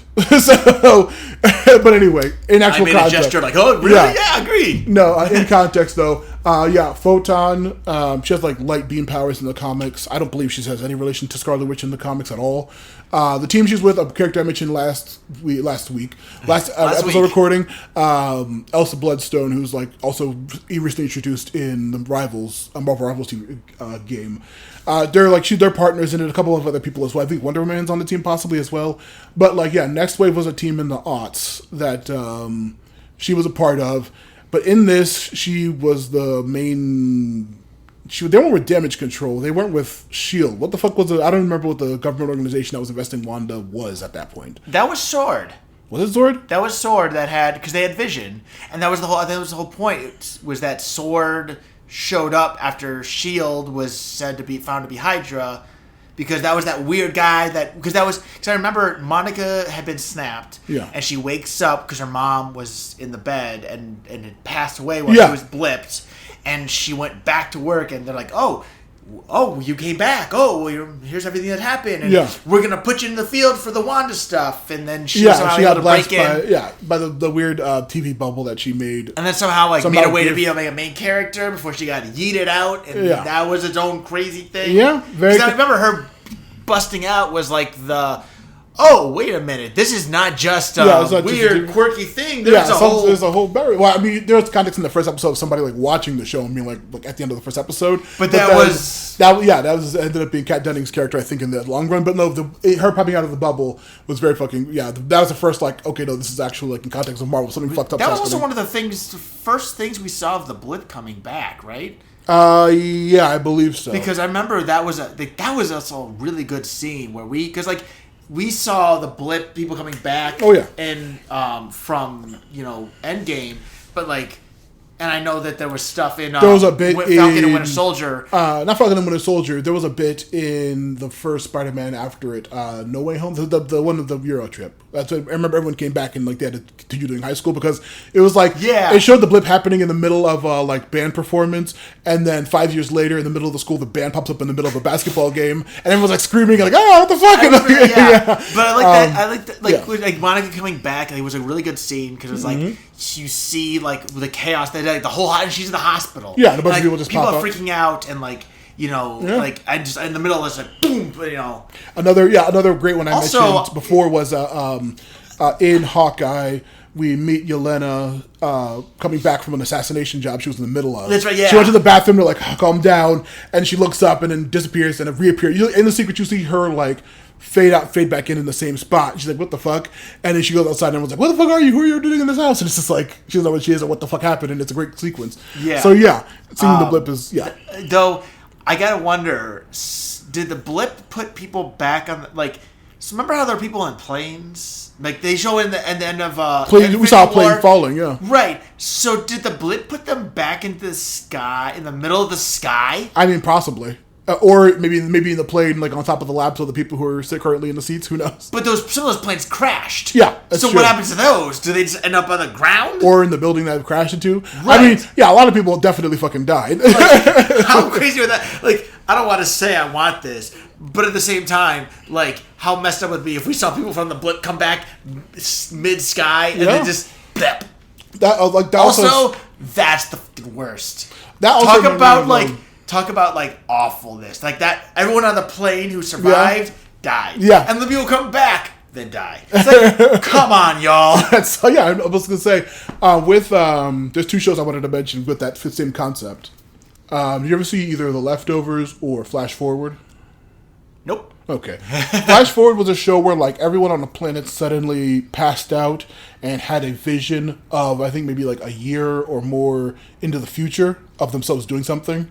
And like everyone on the planet had the same like flash forward of it. And then they went back to their lives and everyone was freaking out about it. A lot of people didn't see anything, like blackness or darkness, and those people died or would die in the next year. Yikes. A lot of people like, were just living their lives, or people like had like a lot of weird context. Like someone who was like, she's a gay woman who didn't want any children. She saw she was pregnant, and she was just like, "What the fuck?" There was people who like, with like saw themselves either like like with somebody who's not their partner or like all this other. But also they had the context of they themselves know this is going to happen. So whatever they're doing at that point, they should be aware of this having happened. It's a weird show. And that's like a season and a half maybe. I think it got canceled fairly early, but I love that show. But yeah, same with like people who like people who are like on planes stuff like that, like didn't see anything or weird stuff. Like it was like a whole bunch of weird aspects of it. The other show would be The Leftovers, the HBO show that was about like. It was like I think maybe it was only like 30 or something % of the people on the planet disappeared, and it was like possibly a rapture related thing or not. People couldn't figure it out because like a lot of like random people were disappeared from the planet. It's a very, very cool show, very high concept, and just to shout out fucking Malekith the Accursed again. The dude who played the Ninth Doctor, who played Malekith in Thor, is like a priest who's like going around trying to convince people that this was not the rapture because a lot of random people, including a lot of real pieces of shit, disappeared. So quit thinking this is like a religious event. It's not religious, and like but people were contributing into that. A very cool show, but they able to deal with like weird like future shit or like people like appearing and disappearing and shit like that. So yeah, very fucking high concept fun stuff. But Photon's powers don't make any sense. I don't know what the fuck she can do. Like yeah, and I think that's again. I think she can fly. And see, this is where Miss Marvel like throwing out something would have been like would have helped us with this, because we don't see Monica in any of these things. We got the vaguest thing in WandaVision. That's it. Yeah, I don't think she actively used powers. She did. I think she did against Agatha to help in the final fight, or like to stop Sword or something. It was real. Like she gets like shot and she's like protect somebody, and it's like that's how she knows she has powers. Is that it hits her? Yeah, I don't know. It was super confusing. Very weird. Yeah, outside of that, I feel like this is the big problem here is like Captain Marvel had an origin story. These two had like Miss Marvel has an origin story, but that was confusing as well. But Photon had nothing. We don't know what she is. We don't know what she does. We don't know what she's doing. Yeah, no connection. So like you're trying to build off of this, but there had to have been something given that just was never shown. And again, they wasted. Again, this is why I think the stuff in space. Like I love Nick Fury, I love Samuel Jackson, but that was time we should have gotten with Photon. Yeah, we're gonna get to fixes next, actually, for the potential show. But I wanted to also just say, okay, so Sword has existed since the 90s and was explicitly about space exploration. That's the project that presumably Captain Marvel was doing in the past, in the 90s, when she went to her ship was trying to go into the future. Okay. So that's Sword. Saber is explicitly an aerospace defense system spearheaded by Nick Fury. Okay. Yeah. And I know that there's also Spear, which is the interdimensional multiverse defending thing, but they haven't gotten to that yet. And like I said, right now, damage control is the like shield replacement in the MCU. Right now, they're dealing with the stuff in Miss Marvel. Like I said, that one racist agent, and they're the people investigating the actors in Wonder Man who like potentially have superheroes or have powers and are explicitly saying that down their contracts. And like I said, also they were the ones dealing with Peter when his identity was exposed. That same agent appeared in all these projects. That actor's really funny, but like that's that organization. And then of course there's still all kinds of other shit around in the MCU. But okay, so fixes for the thing. One I saw was when in Endgame when Carol said that she was going to different planets and helping people recover from the blip and stuff like that. That could have been a fucking movie in its own. It would have made much more context. Yep. Or this movie without the other two, her just fixing the screw up she did, dealing with Dar-Ben or dealing with the Kree, having a fucked up planet because of her actions. That could have been a movie. Or helping the Skrull colonists, like that could have just been a thing that they could have dealt with. Yeah. Or just her and interacting with Miss Marvel, a huge fan of hers on Earth, having some kind of weird goofy adventure with something related there with the Skrulls. That could have been fun. Or her dealing with Rambeau, her fucking ex-90s friend from roommate. her totally platonic roommate from the 90s kid who she abandoned for the past 30 plus years. Any of these could have been fixes for it. Like, they did not need to bring Sword in. I don't think they didn't need to bring Fury in at all. Even if they could have had him call her, or like a phone call or two, context for them, hanging out because they haven't seen each other in 30 years. Or even too, like, given a good way to connect. Even if you're going to bring all three, that could have been a good way. It's like, I got two people I'm sending up to you. Yeah. To help you out. And Carol could be like, who would you send up that could actually help me? And you'd be like, oh, you do trust me, right? Yeah. And then the two of them, of course, you have Miss Marvel, who's like a big fan of her, and then you have Monica, who's got the relationship with her. And it's one of those weird Nick Fury's able to pair to keep people together and build a team out of, kind of things. Like, that could have been a good way to at least, instead of this, because the MacGuffin for them connecting together is the most confusing part. It doesn't, because Monica's not something. related in the slightest. Another fix, like the whole thing with the Kree and the Skrull, is that the Kree-Skrull war is like the main plot point of a huge portion of Space Marvel context. Like in Guardians deal with stuff like that. Other space people deal with aspects of that shit. They could have dealt more with that, or like the colonies, or the war in general, or anything. So I just thought something else. So we don't know, like Photon, or I'm gonna go out Photon just to except Monica. That's just their comic name. I don't think they refer to it as in the movie. Yeah. So Monica's powers are confusing, right? We don't know how they got them. Yep. What if? And we saw her get it in Scarlet in WandaVision. Yeah. No, but she got them when she went back in through the Hex. What if that suit that she was initially wearing had some form of like Tesseract, Captain Marvel energy that's why whatever, and that fusion of chaos energy and the Captain Marvel / Tesseract energy is how she had her powers. That also now explains the weird they're switching places. Now we connect her to the other two in any way. I don't know. Ms. Marvel's the confusing one. But they're that still connects all her connected. to the chaos magic and the Tesseract energies are what are now connecting her to actual Captain Marvel. Or, another aspect that would have worked if they went into the aspect that Monica's powers are explicitly magic-based. If it made her, like, so whatever the fuck's dealing with her, she explicitly has powers related to chaos magic. So, for some reason, if they had her, instead of on Sword, dealing with Miss Marvel, and like the sequence where her and Fury visit Miss Marvel just to learn who she is, if that was them investigating a superhero for whatever reason, and then she just coincidentally finds out that this young superhero goes by Miss Marvel and is obsessed with her mother's friend, that she could be like, well, that's fucking weird, and just like that, like, mental link to her, to Carol, could have connected the three of them, and that could have been the reason for them to switch as well. Because right now, the switch does not make any fucking sense. The bangle is from a genie dimension that does have some tie to Kree. It's not established what. Nothing to do with Scarlet Witch and the Photon's powers. Nothing to do... That fucking bangle has nothing to do with Carol's powers either. Yeah, that's so the thing. There's no reason for these three to switch. If, like, some kind of mental link between Monica and Carol made them switch, that makes sense. They have a familial connection. If it was some kind of thing between Miss Marvel's obsession and Captain Marvel in space not knowing who the hell this girl even is, that could have been another connection. But the three of them intertwined is so random. I think they just wanted to get like the three women together just for the sake of the story, that it did not make any fucking sense. And it was like barely any context you could make this to make any sense, I don't think. So it could have been, if they reduced the size of the people, and obviously if they reduced the fucking size of the cast, they probably would have reduced that $320 fucking million budget. But the first one made $1 billion, so this one has to make $1 billion, right? The first Captain Marvel one made $1 billion, so this has to make $1 billion. So let's put as much money as we can into it. And honestly, too, fucking context be screwed. Honestly, even Monica and Miss Marvel would have been an interesting pairing if they were connected on Earth, and just on Earth, and also too, like, if you want to talk about a way to reduce the budget.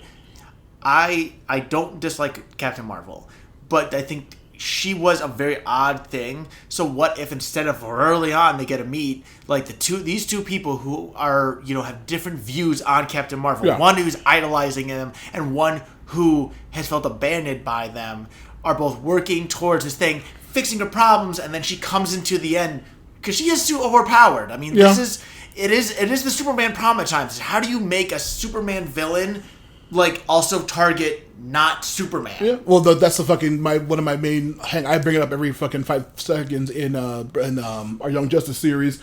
The sequence in the series The Batman, a pretty okay show that got a lot of hate back in the day. It was like after TAS, it was like a more action-y based one. The Superman is introduced in that show, a very fun version of Superman, very fun design. Him and Batman are fighting a fucking villain. The villain Metallo, let's say, he fucking opens his chest and has a kryptonite thing in his chest, and so he punches Superman, and Superman goes through 5 walls. That guy then punches Batman, and he falls over and falls to his legs and collapses a little bit, maybe hits a wall once. That kind of bullshit really pisses me off. Or whenever the X-Men Wolverine or X-23 are present, they're the ones who are going to get blasted into near smithereens by the villain just to show how powerful they are. Coincidentally, no context, the villain doesn't know that they're going to regenerate. But, there's a fun sequence in the 2004 X-Men comic. I always mentioned the new X-Men with the teens and shit. When X-23 joins the team, for some weird convoluted reason, they end up in Mephisto's realm. And that they're fucking fucked, if that's the case, because he's fucking insane. Yeah. What does he do? I'm going to fucking, you fucking disgusting mutants, what are you doing in my world? I'm going to kill you. Snaps his fingers, reduces X-23 into a pile of bones. Now, if that happened to anybody else, they'd be fucking dead. But X-23 comes back because she can. Yeah. And it's just Captain Marvel's there, so they have to scale it back. But so the other two just become a hindrance for her. The whole point is that she can't use her powers fully and just blast everybody else she wants because she switches and then fucking one of the other two's in the spot. And she's away somewhere else being goofy. I think that aspect was a, interesting power idea, but, it's not really helpful for the story, and it made it a lot more confusing for people like my sister and my mom who watched it and did not know what the fuck was happening or what anybody was. And even, too, if they had thrown... Because I know that they're destroyed at this point in this universe, but, even if they had thrown these Bengals had connections to Infinity Stones, that also throws a connection. Or Fastos. Honestly, yeah, Fastos would have been another interesting thing. But, think about that. What if these Bengals were, one was built from the Reality Stone, one was built from the Space Stone, and the power of the two allowed you to control, the reality of your space. That's why you needed both of them to be super powered. That would then theoretically mean that the one that was used, that was found by, what's her name again? The villain? Darben was the Reality Stone creation. And the one that Ms. Marvel had is the Space Stone creation. Yeah. That would then connect, the fact that the Reality Stone connected, activated it, meant the Space Stone is the one is without its reality is what's going crazy. So it's connecting to both the other person overpowered by the Space Stone, but the reality portion brings in that person who is also influenced and powered the same way that Captain Marvel was. Yeah. Monica was influenced by the Reality Stone, so that would have been theoretically a way to connect those three. Yeah, and it's something like that, and it's such a small thing. You easily could have put it as one of those small Easter eggs that people find when they pause and say, "Oh wait, look! I recognize look, there's a dark elf in there with the big great red mask, and then on the other side of the page is a weird blue colored cube. Oh, look at this! Oh, we figured it out." No, yeah, but it's just a very non-explanation for the movie. There's a billion other combinations of these pairs that they could have done that would have made it much more context. But also, same issue we had with the already incredibly lengthy Eternals. This movie is only an hour and a half long. It's very, very short for modern Marvel stuff. And it probably would have benefited from more time like anything else. But, what the fuck are you going to do? Yeah. And I think that's where the Nick Fury side of things was a massive hindrance. Yeah, Saber was totally worthless. So much time is spent on this space station and dealing with all of that stuff when it did not have to, and that actively took away from the main villain and the main protagonists. Yeah. That was things that could have built these connections, that could have built up this villain, because this villain was a nothing. Yeah. Not only was she she was genocidal, but also had good reasons behind her genocide, but it's still genocide. Yeah. And it's shitty. So you're committing a genocide to stop a genocide. There's still a genocide happening here. Yeah, very so. Yeah, it's weird. Darben was a weird choice. The story was a weird choice. The Bengals did not make any fucking sense. And yeah, the switching, which is, well, I guess we've now, like, that's most of the preamble I wanted to get into regarding this episode.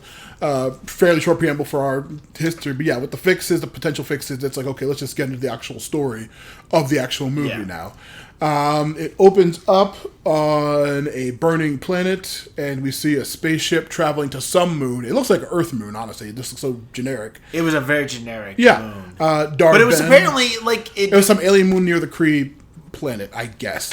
Which also, is that moon where the fucking... I mean, they didn't even address the fucking Jinn or what the fuck their relationship is to the Kree, or why the hell this bangle is connected to either of them. And I think, too, like, the Kree have been mentioned in so many things, but they are not explained. Because, like, one of the things I was most confused about, not just Ronan's hammer, but, like, when I heard the Kree... I mean, what we got in Guardians, we had Ronan, who is blue. Yeah. And we also had their leader at the time, who was also blue. So, like, we see all these blue characters, but then she's we don't know this in the first specifically, part. she's specifically seen as not.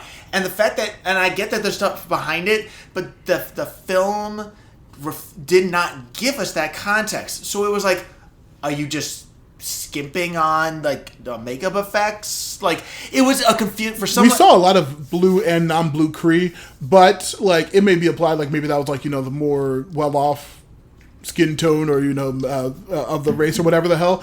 But, like, we see a bunch of like blue and non-blue Kree, but whenever they're, like, you know, the military aspect or, like, the villains or just pointing out that this is explicitly Kree people, they usually use a couple of blue ones.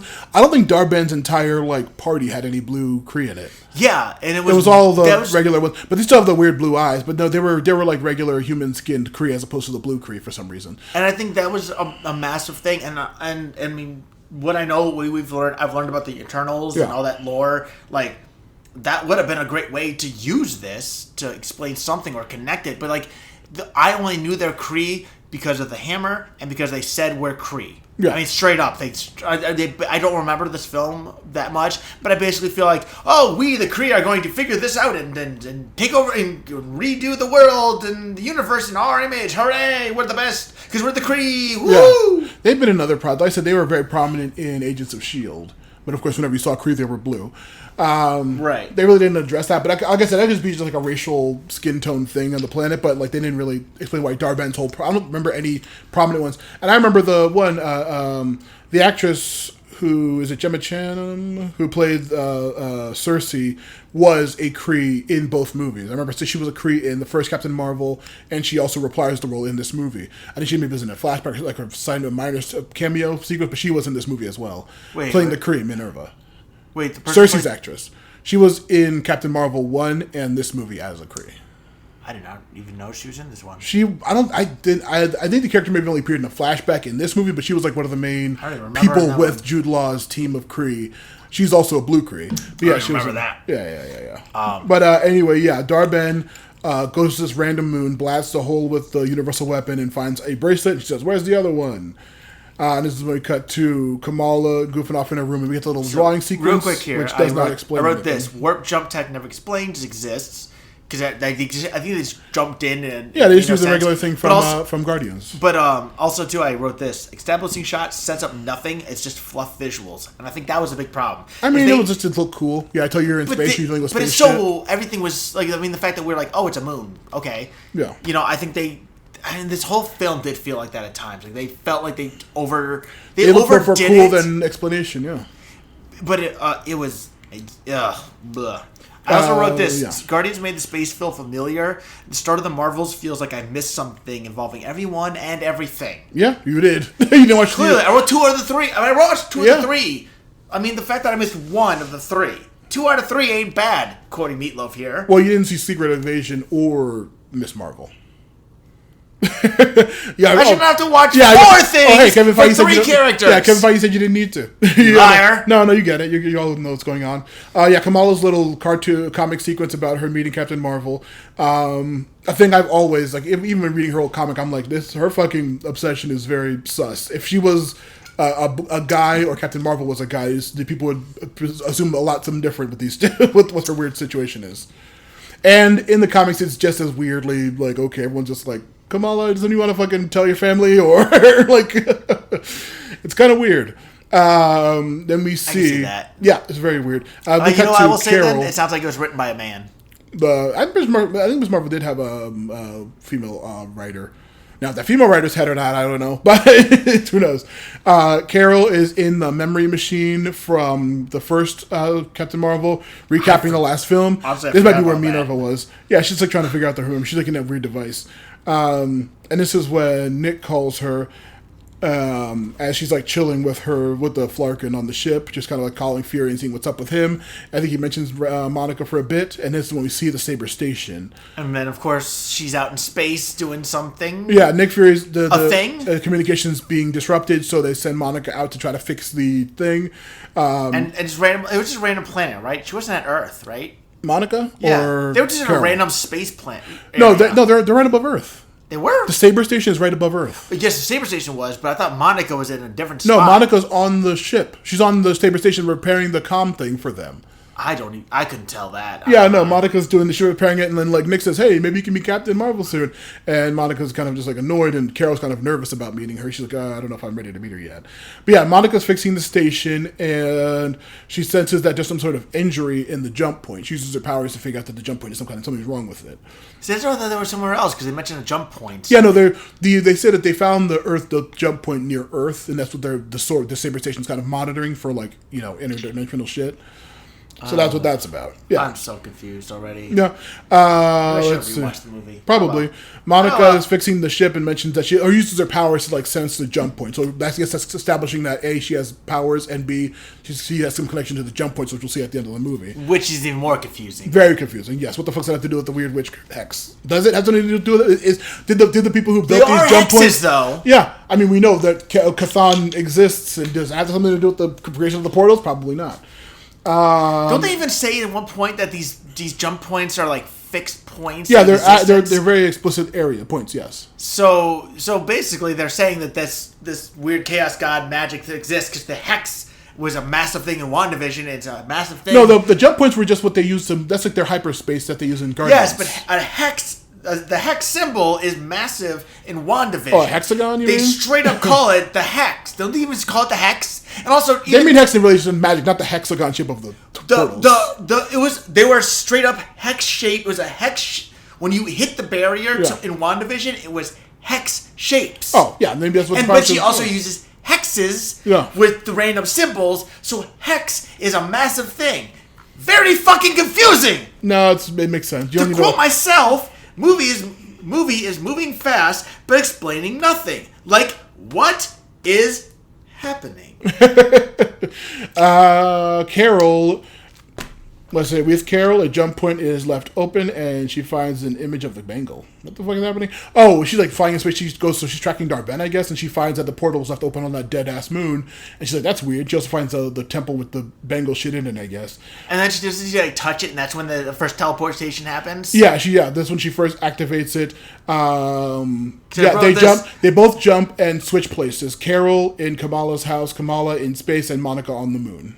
I wrote it was lucky that the one person, that she was in constant when she teleported, and B, the person who ended up on the moon in space was someone who could survive in space without a spacesuit. Absolutely, yeah. Very lucky that it wasn't Kamala, because Kamala's dead. Movie over. Yep. They switch, of course, and then they're all confused. Let's see, they switch back, or during the sequence where Carol's in her house, she like walks downstairs like, what the fuck is going on? And we never see what Monica's doing on the moon, but then we see that for some reason fucking Miss Marvel, Kamala's in space in the suit, she's freaking out. She's like, oh my god, Nick Fury. Very funny sequence. I think, don't they bring the Kree up at some point? Because I wrote this, Kree relationship is what at this point? Good or bad? And then I wrote, are Kree all blue or not? Yeah, they switch back. Carol says that Darben's behind this somehow. Which, no, yes, but also no. I mean, and then Kamala goes downstairs and is like, oh my god, you guys, I was just in space and I saw Nick Fury, and you're just like, Kamala, why was your friend, that weird woman you're obsessed with, why was she in our house? And he's like, oh my god, she was in my house? Freaking out. She's like, her family's yelling at her, and she's like completely happy. It was also when we meet the family. Very fun, charismatic people. That was, I think, the one thing that was unfortunate is that they were a lot in the whole Nick Fury section. Yeah. And I love them. Watch the show. They're fantastic. But I feel like the whole section is such a waste. Yeah, it's very goofy. Carol goes to a Skrull refugee camp. That's where she's traveling to. That's where she believes Darben is going. And this is when Darben's talking to them about the Hala son dying, and that they will, she's making peace with these Screeds because the Skrulls, because they're going to take their planet or something. Once again, Carol's sleeping on ship and she uses her powers, and they all switch once more. And this is when Kamala has the little Flarkin cat, and she's like, "What the hell's going on?" And then it eats a bunch of Kree. She screams like, "Oh my god, what the hell's happening?" This is when a fight sequence between Miss Marvel, Monica, and what's it called, Captain Marvel on the ship, or in the space, in the Kree hallway, or sorry, not the Kree, in the Skrull colony's hallway, and her at the house. And like they're all teleporting and they're attacking, and it's all crazy fun sequences. Yeah, that's right. Because I wrote, "Who's paying for the damage to the house?" I mean, presumably. Saber. Also, the family. And I remember that in the fight scene. Cause I wrote, I know they did something because I wrote, "Why did this family have so many powerful bondage items?" I vaguely remember this film.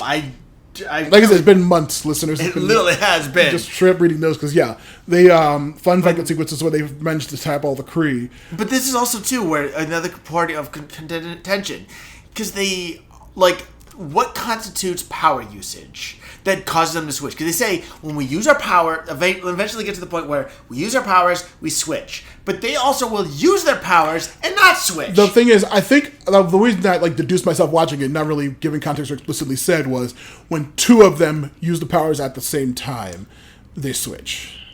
Two or more. That is what's happening. They never explicitly say it like that to make it really clear, but that is what's happening whenever multiple of them are using their powers at the same time. So whenever Carol, who's almost always in a fight, is using her powers and Kamala does it to show off, they immediately fucking switch. Or when Monica was in space testing the Hex teleport gate, and again, Miss Marvel or Captain Marvel was fighting, they switch then too. So it's whenever multiple of them are using their powers, that's when they switch. I'm going to say this, what I wrote down in my notes here. The lack of details is astounding. Like, things are just happening without any details or explanation. Yep. Miss Marvel again switches with Carol as Rambo's explaining how their powers are all light-based, very ineffectually, which does not make sense and doesn't really how their powers work. So yeah, Captain Marvel can project light, I guess, and Miss Marvel can manipulate it, and Monica Rambeau can see and different spectrums or something. It's not really clear, and it doesn't really matter. It would have made more sense if just said that, Captain Marvel's super strong and has beam powers, I'm super strong and have beam powers, and for some reason Kamala can make light constructs, is how their powers actually work, or seemingly work anyway. But who the fuck knows? But yeah, they switch again, and this is when this is the first time that. All right, here's what it could have been interesting is that Captain Marvel is able to produce light power, produce excess light. Mm-hmm. Captain Marvel is able to manipulate the light. Monica is able to see and interact with the light. That would have made more sense. And Monica is obviously the most vague, but the idea of someone able to see can know where there's pockets that you could stand on, or where you step and all of a sudden it shoots you up, or you can move it, something similar to that. I mean, I guess, but like I said, in the end, they are two people who have light beam powers and one person who can make fake legs and shit. Yeah, this is the first time that Carol actually is confronted with Monica in a while, in years, and it's very awkward.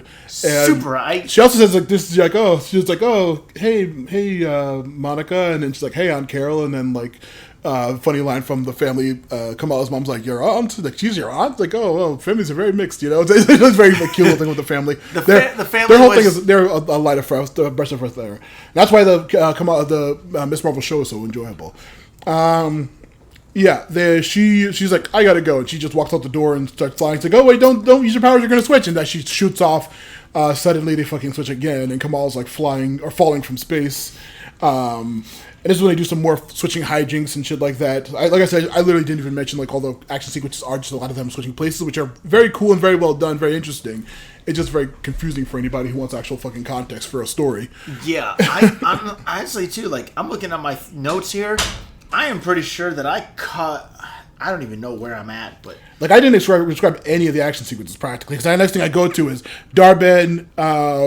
Because I wrote at one point Valkyrie shows up. That's that in was a on the while. skull pregnant. That's in a while. That's for a bit, Ed. And that's the second. And that's literally the second page of my notes here. So like that tells you something. You were just watching shit happen. Yeah, I was trying to figure out what the fuck is going on. Yeah, makes sense. I am also forgetting so many things. Yeah. After the awkward exchange, she flies up in the air. Kamala's falling from space. They have a couple more switching hijinks, but this is when Dar-Ben learns that Captain Marvel's on the planet. She's like, how dare you? And she gets up and leaves very angrily. This is another thing I remember. Because, like, yeah, Kamala is falling. Doesn't she, like, survive because she makes, like, a ball out of, like, light? How come that didn't activate powers? People were trying to save her, right? Or no? Yeah. And more than one person using the powers at the time, but I mean, didn't presumably work. Carol, like, when she tried to fly, she ended up on the creature, but she made her stop using her powers and just started punching people. And but that doesn't have did she get an explanation that they switched when they use their powers at that point? I don't remember. Yeah. I genuinely don't. A lot of craziness. I genuinely don't think that I took notes for a while here up until, like, the Kree planet, like, portal opens. Because I wrote the all that death. Yikes. Nice. Well, the group eventually do travel to the Skrull colony. I guess Monica and Miss Marvel do to get to be in one place, I suppose. I don't remember how it happens, but Dar-Ben. This is when she finally rips the jump portal above that colony to strip their oxygen from the planet. The Skrull refugees have nowhere to flee, and the Marvels begin to help them. I just wrote more switching hijinks. This is when I start helping the people, saving the people from the planet, like everyone blowing into the air, but trying to use their powers and switching in places, but they're close by, so it's not as terrible. There's also that's why I wrote all that death, and I also wrote Captain Marvel is kind of a bitch.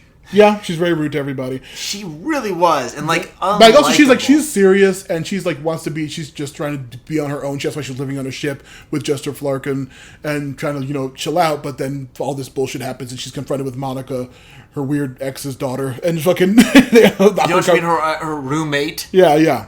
It was the 90s. History will say they were roommates. It was the 90s. There were two women in the military. Two very masked women in the military who were just friends. I think they lived together, but it was the 90s. Don't ask, don't tell. They were roommates. Friends. Yeah, roommates. That's it. History says they're roommates. As they're saving the refugees and shit, Captain Marvel's asking them aid, more switching hijinks. They are unable to save everyone, and the colony is eventually completely destroyed. There's a lot of death. Yeah, the Skrulls are rightly upset with Carol. They say, this is all your fault. We were having peace talks, and it's like, yeah, fucking right, but okay. She said she has somebody who can help, and then this is when Valkyrie appears. Don't they go to Asgard? No, they're going to New Asgard on Earth, I believe. That's what I'm... Yeah, Yeah. I say Asgard is in New Asgard, yeah. So they end up going to New Asgard. Yeah, which is not great because there's more Skrulls on Earth, but... But I wrote, the Skrull stakes, what are they? Do they matter anymore? This is a small single colony that had air. That's what they're stripping from them. So, what... And then that was like what was the point of their? Because we find out later that every place being attacked is quote unquote important and like someone that Captain Marvel like is connected to. Yeah. So what you're telling me is this random colony of Skrulls? She established this colony for Skrulls at the end of the war when she was helping them at the end of Captain Marvel 1. So this was built by her basically. Presumably, yes. So that was why they were targeted. Yeah. That's a problem though. Because, like, you're trying to get back at Carol, so you're upset that Carol committed genocide. So you commit a genocide. Yeah. That makes sense. Well, the Kree deserve to live. They're more than these disgusting Skrulls. Come on, Ed. But, I mean, how many other Skrulls are there? I mean, but it was a colony with air, and Dar-Ben's a dickhead. They murdered children. Yeah. We don't see the children die, but so many people died. Because we see one city, and there's more than that one city on this planet. Yeah. You know it. Yeah. Dar-Ben's awesome. Also, how does the portal distinguish, it's only going to take the atmosphere? Because it wasn't over an ocean or a sun, like it's going to be later. Okay, but then it didn't take all this other stuff. Also, it took all the trees and shit, I'm sure. How does it... Oh, so it's this far away, so it only takes the atmosphere. But then you move it a few meters forward, and it only takes the ocean. Yeah. That makes sense. Yeah. How do we know? Are you an astrogeologist, Ed? Or astrogeometrist? Or whatever. Is Dar-Ben an astrobiologist? Astrobiologist. That's the word? Sure. Well, obviously not, because she's doing all this dumb shit instead of, I don't know, rebuilding the Supreme Intelligence. But also, we'll get to it. Wasn't Supreme Intelligence, like, actually genuinely a bad thing? No, it was helping them. Was it actually? It was only the Kree. It literally kept their fucking sun active and their oceans full of water and their planet full of air. Which we haven't even gotten to it yet, Ed. Come on, we're still at the first colony. Also, is that the Kree home planet? I guess it would be. I'm not sure. Seem like it. I'm not sure. Also, the Kree are like all over the place. Go to another planet if it's going that bad. Why would you? Planets explode. No, man. Earth rules. Celestials burst out of planets. Well, it hadn't there. So well, good. Yeah, they should have. Or it did, and the planet's fine. Who knows? Like I mean, we didn't. So maybe they should have prayed, and they should have known that they were a celestial-seeded planet because they were built from Eternals who know what they are and have access to the memories. So they should have known. They should have divulged and avoided that planet. Oh, but whoa. Fuck this movie, man.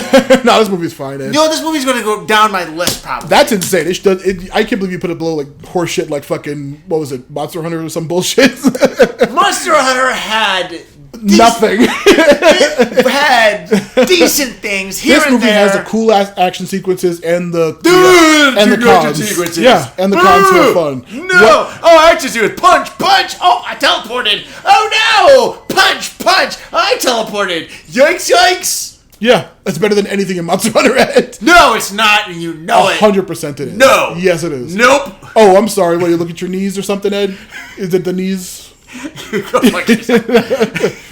Yeah, no. Or is it when you're in the army, something with that stupid-ass army song that kept coming back, that horse shit? Terrible-ass crap. Is the Kree leader good doing bad things or bad doing good We're not things? there yet, Ed. Lucky that the villain only got hit by a rock and that she wasn't obliterated by a super beam. Where is Hala? What the fuck are my notes? Jesus Christ, Ed. Valkyrie appears and she takes the scrolls to New Asgard. Then she gets a kiss on the cheek from Carol. Kamala's comforting some little Skrull child as they go away on the Rainbow Bridge. On Hala, which is the main planet of the Kree, presumably, the Kree cannot breathe until Dar-Ben opens the jump point over them, giving them new, fresh oxygen. And then she recaps that Carol is they've been referring to Carol as the Annihilator over and over again. We found out that she just killed the Supreme Intelligence, that big, ugly computer head, AI thing, and that ruined their home planet. And she's saying that their planet is running out of time and it's going to die, so that is why she's stealing all this shit. So yeah, that's Hala. Carol and Monica have a very awkward reunion while they're fixing up her ship. And this is when Monica asks why she never came back for her. And she's like, I didn't have time. I was trying to save the galaxy. Let's don't ask about it.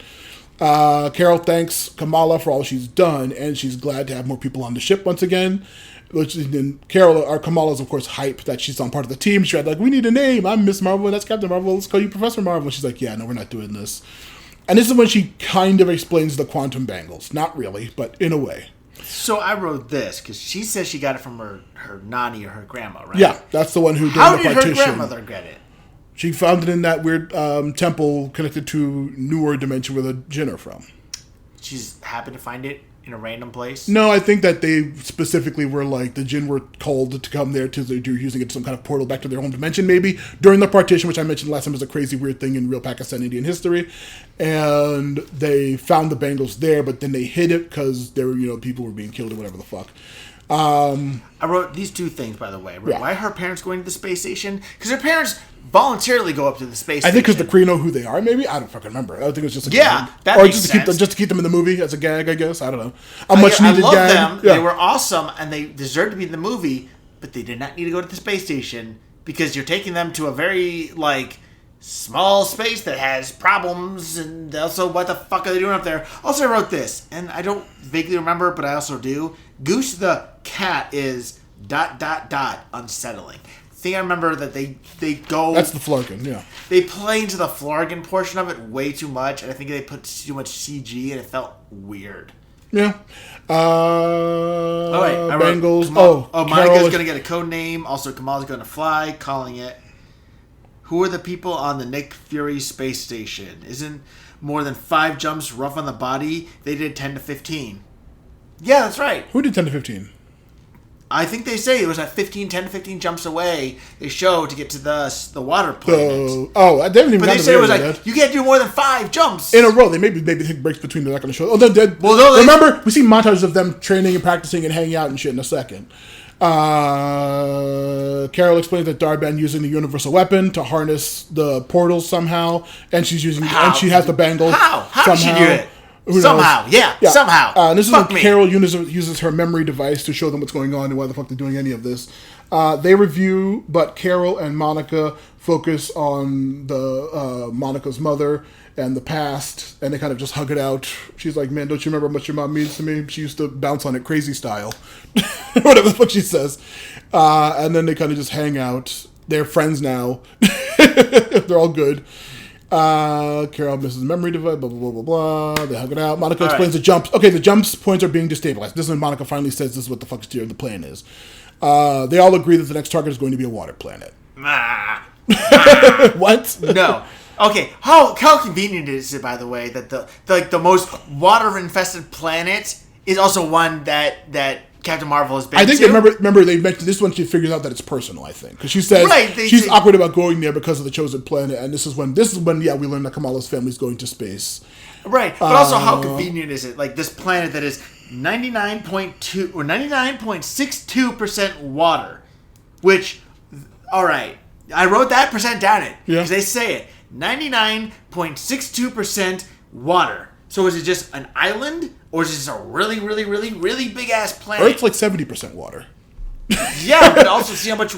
Imagine if it was just America on the Earth and not the other continents. It probably would be like fucking up to 80%. But I'm saying is like... But, I mean, if we're 70%, no, I feel like 99.62 is like not even... It's like New Zealand. It's probably fairly big, so, I would say. Is this planet massive and it can actually have... Or the... Like... That is confusing as hell. Also, I'm going to get off that point for a second and here talk about. We learn that their language is song. Yep. And this is the best. Also, part. you cut the montage of them becoming friends and who gives a shit? I don't give a shit. Do you give a shit? Yeah, Kamala's no, you don't. Dad trying to sell that space guy on bank investments. Very funny. And the guy's like, "How old are you?" He's like, "I was like 900 or whatever the fuck." And the guy's like, "Oh, really? You look great." Anyway, I vaguely remember that. But also, this plan, this is the part I was talking about. Aladna is the best and worst, the best part and most representative part of this film. Their language is song. Yeah. They do not understand just regular talking like this. Yeah. You have to sing a song if they want to understand what you're saying. And we had a whole dance number. Yeah. A straight up dance number. And we find out that Carol's a princess on this planet. Yes! Yeah. Yes! That's incredible! Because she's just so matter of fact, oh, I might be a princess. Which means that she made music with the prince, a.k.a. they pulled the Icarus Circe and they fucked. Yeah, well, I mean, we already established, like I said, between her and Valkyrie and her and this prince and her and presumably Monica's mom. Yeah, so yeah, they do. Bisexual. Yeah, Captain Marvel, awesome, bisexual icon. Yes. Great dance number. Loved it. I love that reveal because also you get like this, like Carol's like, I'm just kind of going along because I have to. And Monica's like, I'm doing my best, and Miss Marvel's fucking going in all yeah, day. She's bouncing off the wall. She's happy. Yeah, she again being the highlight. Yeah, because he's yes. Great. We had the ability to have all of these things because honestly, the dance number was great. But even if they had to like keep doing that time and time again while they're talking with the prince, that would have been so fun. Because how interesting would it have been if they had to like, they had to make sure that it rhymed or they had to do it on a beat so they could understand otherwise. Yeah, a fun sequence would have been also, like I said, I was thinking about the last scene in this whole movie in general. If we were to take out, as much as we enjoy her, take out Miss Marvel and take out Photon completely from the story, and it's just a Captain Marvel adventure. If it was her going with the Skrull planet, dealing with that incident, and then going to this planet and dealing with this incident, Darben shows up, they talk, but they have to sing during their conversation. Yes! The villain gets a song, fun, and then the movie goes on till it goes on. Yeah, it would have been fucking fantastic if it was just that business. That would have been great. You know what else? Darben gets a musical number. It would have been so fun. I'm gonna take that idea and build it into the 3 characters. Yeah. We're gonna assume they have to have the 3 characters. Darban comes down, and you get the villain number where she's explaining and confirming this is personal. Yeah. Because of the Annihilator, a.k.a. Captain Marvel. And she's doing it to let everybody in this whole city know the reason that their planet is now about to be completely fucked over is because your princess.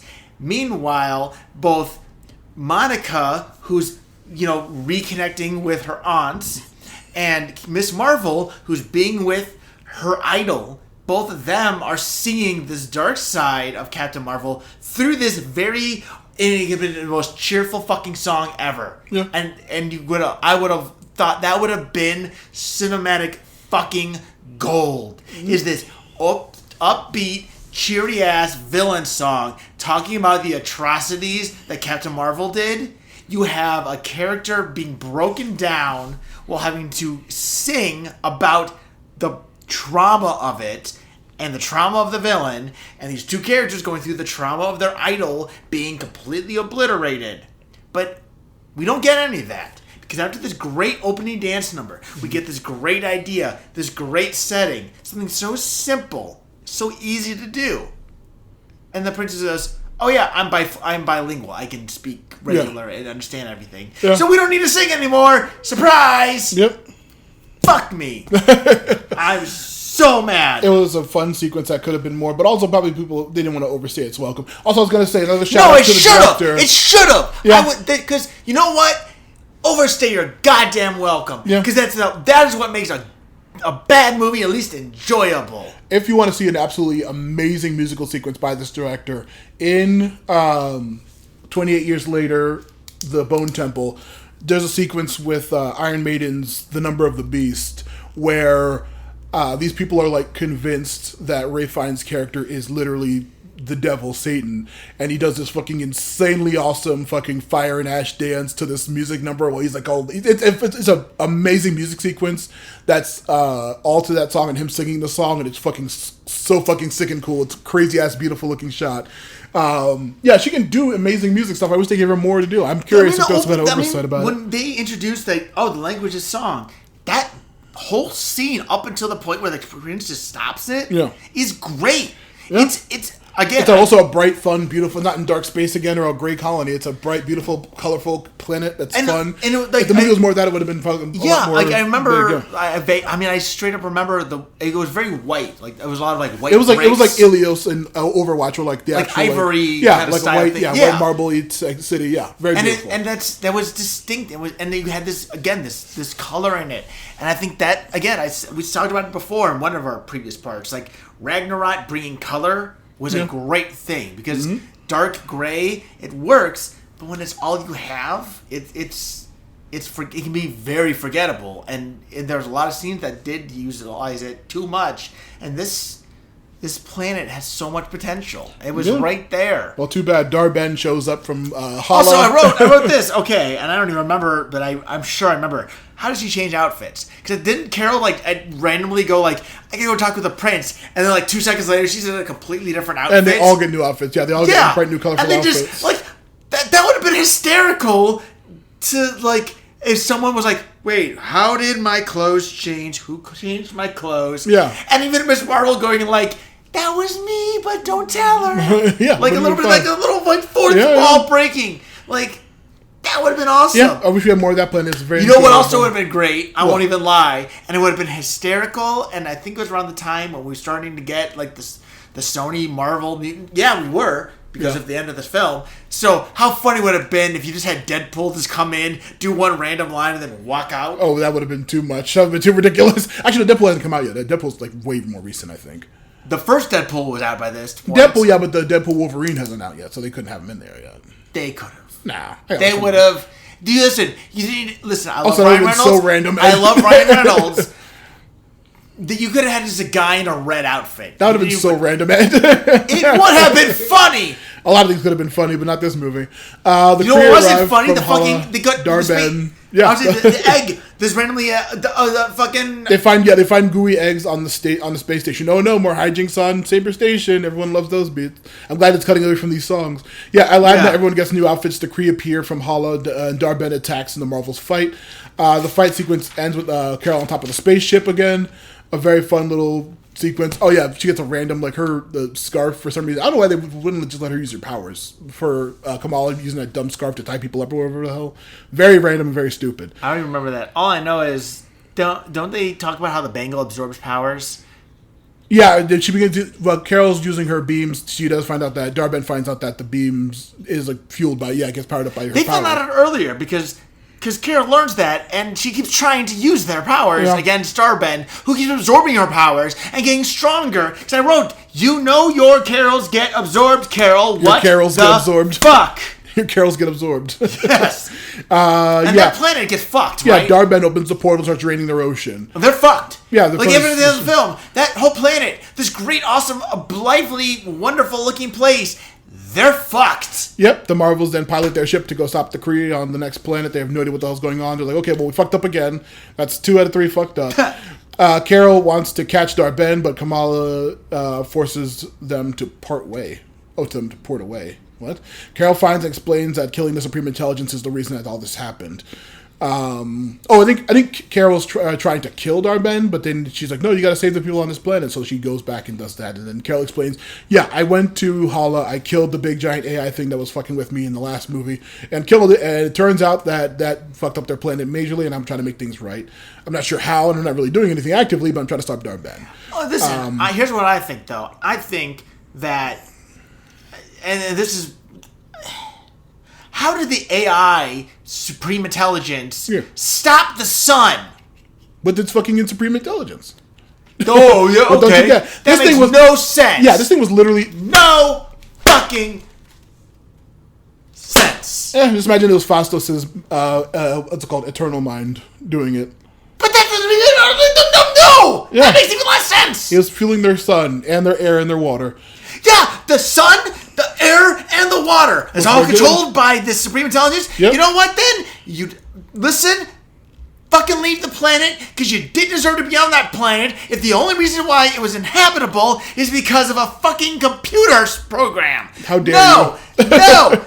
Fuck me, fuck that, fuck this. How dare you? No! Listen, it would have been one thing if you were like, her war, her destruction of it then led to a war with others, and they attacked the planet. It whatever. That would have at least been like, oh no, that makes sense. She did fuck up because she left this place defenseless and learned about it. They said, we went out to you because you killed us Supreme Intelligence. We wanted to do better, and you refused to help us as we were being ripped and raped of resources. No, we don't get that. We get, you killed our computer, and our whole planet died, and that's your fault. Yeah. No. You don't know that they're actively at war with the Skrulls at the time. No. Yeah, totally makes sense. Nope, it doesn't. All checks out.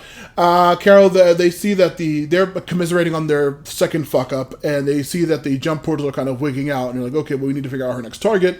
The next thing is probably going to be a sun. So which solar system has a sun that can fuel theirs? Oh shit, she's going to Earth. So this is when they go back on the station. More hijinks ensue as they find out that the gooey eggs they found all over are actually eggs from the Flarkin. Goose has eggs everywhere. The Marvels... They're trying to figure out how they're going to get back to the station. Breaking news. Yeah. Representative Eric Swalwell, put a T instead of a W, dude. Well, also, he resigns from the U.S. House after sexual misconduct allegations. Great. Timely. Speaking of, the fucking eggs. Why goose leg eggs? Also, I wrote this. Why is that a part of the spaceship is fucked scene? Well, that was oddly convenient. Also, maybe... Oh, that's... Okay. That's right. The eggs all hatch into a bunch of baby Flarkins. Yeah. And they're like, oh, fuck, we have to get off the spaceship. But we can't... There's only one escape pod. Yeah. That's where we at this. Okay. They come up with the plan to evacuate everybody, by having all of these kittens with fucking tentacle mouths eat everybody. Yep. But they don't tell anybody that's the plan. Or they tell them everyone's still running in fear, which is a very, just for the, I guess, visual gag, I guess. Very stupid. Oh, wait. Listen. There are two ways you play this. Yeah. Either A, people are like, oh, geez, this is going to be annoying. Or they will only eat you if you are afraid of them. Yeah, that'd be so funny. They have to be like, this, like, because that would, you know what? It's funny. People are still running, and Nick's like, oh man, this feels so wrong to be doing it this way, but it's the only way. Like, give me some, because it was so confusing. Like, why are people still running? It just cut to them like I have an idea on how to get it off, and then suddenly just like everyone's running and screaming and shit's on fire, and it's like, okay, what the fuck is happening? And half the people are like, oh no, and then like getting eaten up by them, but half the people like they do know. It's a very weird sequence. It's just for a vet gag, and also all the business with the Flarkin is just like all the business with Nick Fury. It's just because that the Flarkin was a funny reveal at the end of Captain Marvel 1. So they decided to make it a big, giant, major story part of this movie. Very stupid. And it's also going over, like, I wrote this, why is the memory playing over the cats eating everyone evacuation scene? Which memory? Because aren't they going over, like, the whole, like, Captain Marvel's memory of things? Like there's, like, all this drama going on between the main three protagonists while the cats eating people, oh, how silly, we gotta evacuate the spaceship scene. That's going on at the same time as this, like, very dramatic, like, here's my memory, here's what's happening, here's how I remember things. I think Monica was, whatever. Like, all these... Fury explains the plan is that the Flarkin are gonna eat the crew and they're gonna transport them away. Dar-Ben attacks and starts stealing the sun.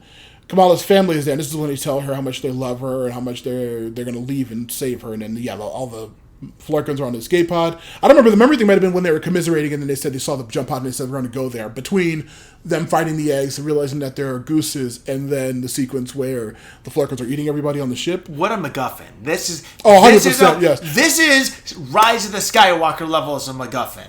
Yeah, 100%. Like, it just same with the bangles that aren't explained, like just like that stupid knife with the pull-out part that's shaped like but at the very least, that was the bangles were shown at the very beginning. But they weren't explained. But they were also like... They never addressed it. They never addressed the Did we see the bangle they never addressed in the Ms. Marvel show? Connection. Yeah. So at the very least, there was some slight connection. This is... The reason why that knife was even more stupid is because did it ever show up in any Star Wars film before? Nope. Yeah, and it was on a Jedi killer who was dead. I guess got killed by a snake in a tunnel. Anyway. Yeah. Who knows? It was all stupid. Then that was. But the bangle, but no, the bangle is a bad MacGuffin because they didn't explain. Terrible, I agree. They didn't explain its connection to the Jinn or the Kree or the teleportation portals. There's no explanation for why. I agree, but my reason why I say like the whole Goose MacGuffin is because like was Goose shown in anything else before this besides Captain Marvel? Captain Marvel 1. Right, but it wasn't like we had seen Goose and it's like, oh, Goose, you're looking a little, man, like a Goose in the Heat in another movie would have then paid off in this. That would have been so stupid. It would have, but Goose in the Heat is like, Goose, you need to go out of here. You're getting a little too frisky for my likings. Yeah, who knows? So Goose getting sent out into space and then showing up at the end of something. You know what? Also incredibly irresponsible. I would say that it was incredibly irresponsible for her not to have Goose fucking spayed, whatever the hell they do with Flarkins. But then I remembered that Carol is technically like an 80-year-old woman, so of course she wouldn't. She'd be stuck in her ways. Yeah. All right. Also, this too. Speaking of inconvenience, stop using your goddamn laser light beams into the lady who absorbs your powers. No. Bringing it back into the Dar-Ben of it all. Because our randomly bringing in Dar-Ben is about how the movie treats Dar-Ben. She just randomly shows up out of nowhere, does stuff, and then fucks away. It's like if Just Crow was the bad guy in Eternals. Yeah. Honestly, yes. The Marvels all have a fun sequence beating the shit out of Dar-Ben on her ship after the escape pod sequence. They have her pinned. Monica says Carol should be able to jump the hollow sun with her powers. But of course, while they're saying, okay, that's going to be the plan. Carol's going to use her powers to jumpstart the hollow sun, so she doesn't need to fucking steal Earths. So fuck off, Dar-Ben. Of course, Dar-Ben just gets up, snatches Camilla's bangle because she's an asshole. Carol stops her, and she's kind of holding the bangles apart. But Dar-Ben then does clap them together and rips a multiversal hole through the things. And we see another Earth. Monica says that they need to blast her with the energy of all their powers so that she can close the portal on the opposite side. Not letting them know she'll be stuck. Wow, well, there's a lot of things that I hear. Darben did die, I guess, when she clacked the bands together, she just fucking died. She's like floating back in space like a dead corpse. Idiot. All right, so I wrote this, by the way. Yeah. So the Kree leader, Darben, has destroyed multiple planets at this point, right? At least two. But I feel like we've probably Probably the way more, she's yeah, acted she's an and asshole. talked and the way she talks, she's definitely committed multiple genocides. Yeah. But the way she preaches at Danvers pissed me off because it's like that is I think a big problem with this film is like you're not okay. Danvers did a bad thing. Yeah. Then you did multiple bad things to try to correct her one. It's like no, like a bad person trying to fix themselves. You know, like you chose to do multiple terrible, awful things, and then have the audacity to try to act like you're the victim. No, that's not how this works. I mean, that's just you're underestimating the insanely high pretentiousness and selfishness and like egotism of the Kree. But we don't get because that. they are from what's it called. That's what we got that in Guardians 1 with the fact that they were like a weird evil empire that was going to war with the Skrulls. But here's what I think, though. I will say this: the Ronin. In Guardians 1, Ronin is said to be an offshoot. Ronin is he's an extremist, but he's still exactly, and he still has an official position. But see, that's the thing is, I think that is where Guardians did a great job. Is that just because if the Kree were pretentious, Ronin and his group were said to be extremists, and we see Kree being reasonable to an extent, where they're not willing to oppose him, but they do not acknowledge him as like a being of like his actions are justified or speaking for the Kree. Whereas Darben is speaking from a leader of authority, and no one is ever giving we don't agree with how she's doing this. I mean, we don't get any other Kree positions at all because we're too busy following this. But also, it's like a country that's been reduced to a third world country by the interference of another, and then an extremist takes over their government and is, controlling them and doing all kinds of insanely horrible things. In the name of that, a very understandable fucking position for what's happening. So, like, the whole Supreme Intelligence got killed in Captain Marvel 1, right? It didn't get killed on screen. This was between movies. This was presumably during the blip or something. I feel like she said she's going to take care of extreme intelligence. Because the way that the movie ended with her still on Earth and having like captured Jude or killed Jude Law's guy and Ronan like we'll be back for the weapon and then leaving. So she was like, I'm gonna go into space and have some space adventures. I'm gonna help the Skrulls. And then during Endgame, she said, sounds like we had some wolves show up in the middle of the podcast. Small, very tiny wolves. But Jenna, what was it? It was the Kree. We were talking about when she destroyed the intelligence. It wouldn't be during the end of one. She was just going off to have more space adventures, and then in Endgame, she was talking about how she's like, "Hey, the blip happened to everybody in the galaxy. I'm helping other people right now." And then we didn't see her again until this movie. So presumably it was during the blip. Which also, I don't know if I missed the sequence where she talked to Carol's. She went back and talked about how she visited Monica's mom. And I was trying to figure out when the fuck that. I don't even remember. Yeah, there was a sequence. There was a sequence where we see her talking to Rambo's mom while she's old. And I was trying to figure out when that was because the mom died during the blip, but Monica was snapped. So could it have happened then, or could it have happened like before then, when she just didn't see her when she went to Earth? I'm trying to figure out the context of that because it's very confusing. I'm not sure when she actually appeared to her. But Darben hit the bangles and then died like an idiot. Yeah, because I wrote how convenient. Also, it's very convenient that caused their powers not to be entangled. Also, very surprised the person trying to control the Infinity Stone power gem gets blown up by it. Once again, like how many times has that happened to this point? Like, give us something more original than they overwhelmed their powers. Yeah, they could. It was a very. Do you want Darben to come back again? They say goodbye, and she gives the higher, farther, faster, which is what she used to say to her mom back in the day. Also, yeah, because you mentioned they kind of vaguely too, because I wrote this. Like, this is what another problem with Darben, because like they could have killed her, don't, and then she tries to then murder Miss Marvel. Yeah, it's like, so you were saved by this person that you called the Annihilator, and then go to try and murder a child, but then still talk like you're the good person. Yeah, like the child's not a Kree, so they're not worth as much. Oh, okay then. Yeah. But again, this is where they expect people to just know what the Kree are. I mean, we've had them appear in multiple things before, but they've never been fully explained or have been explained as offshoot. And we've seen the Kree try to get better. We've never seen them trying to get better. We've never seen them be this evil. They were shitty. This was in Captain Marvel 1. They were pretty fucking shitty. Captain Marvel 1. Oh yeah. And Jude Law's whole team was a bunch of shitheads that were manipulating and lying to her. And but then it also seemed like there was a bit of the extreme intelligence. See, that's the thing. The extreme intelligence was extreme intelligence, yeah, whatever it was called, was said to be like the mastermind and help directing them. And then, so for me, I got the idea that she had killed them a long time ago, when the Kree was trying to get better, and that's why Ronin was a bit of a hard offshoot of things. No, the Supreme Intelligence was actively fucking with her during the events of Captain Marvel 1, and she said, "I'm going to that was in the kill 80s, you." 90s. Yeah, she said, "I'm going to come get you someday," and then we didn't see anything about it. The Supreme Intelligence presumably was still in charge in 2013 or 14 when Guardians 1 happened, and we see Ronin again. See, I don't think so. I had to, yes, because they weren't dying, so this definitely was still in charge. But they also, they're talking about the sun is dying. I think she killed it probably sometime after the blip was resolved. I feel like it had to have been less, because there's no way they just died immediately. Because they also, that would have been a couple years ago. There's people on the planet. Yeah.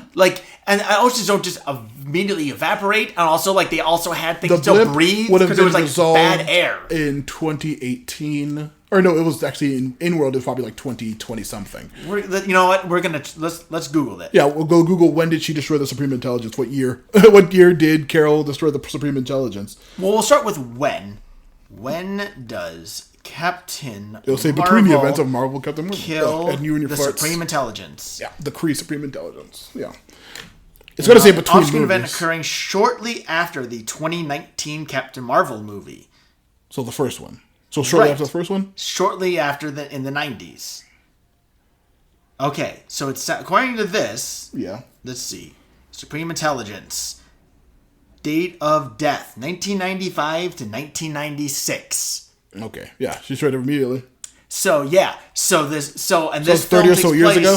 Yeah, I guess they didn't address the Supreme Intelligence in the events of Guardians 1, I suppose. So yeah. But again, that would actually make more sense that the Kree, because they were in active peace talks with the Nova Corps at the time. The Nova Corps and the Kree were trying to work on an alliance, and the Kree said Ronin is a set of extremists. Yeah. And here's another thing too, and again, it could have been something. What if we're seeing the Kree Empire, similar to how the Roman Empire and Earth split into all these different factions? The Kree Empire split into the factions. So Ronin and his accusers, as extremists, were what Darwin were part of. Yeah. And they came from Hala, which was where the Supreme Intelligence was. That would have made more sense in a way. But that also would have made they saw themselves as being, the Supreme Intelligence is whatever. So there could have been better ways to do this. A billion better. Yeah, of course, we can always try to rewrite a movie better, but what are you going to do? I will say that the fact it was so confusing. I will say that we didn't have time for this because we have to have more hijinks on the Saber Station, Ed. That is true. And we have to have more fun fight sequences where everyone's switching powers. These two people who probably not anymore. Be there. After Darwin gets killed. Yeah, after Darwin gets killed, now the plan is just to shoot Monica on the other side of the beam and close her on another universe. Well, they say she's going to make it back out, right? Well, yes. I think she knows that she's going to be trapped, but she does not tell Carol. How do they not figure that out? Because Carol's not. She's a fucking military pilot, not a scientist. She's also 80 years old at this point, also and has been on how many different planets, and has probably seen how many different things. Presumably, Carol tries to save Monica, but she just as the portal collapses. We see I wrote Kamala. This, by the way. Monica looks like she isn't orgasming when hit by the powers. Real nice.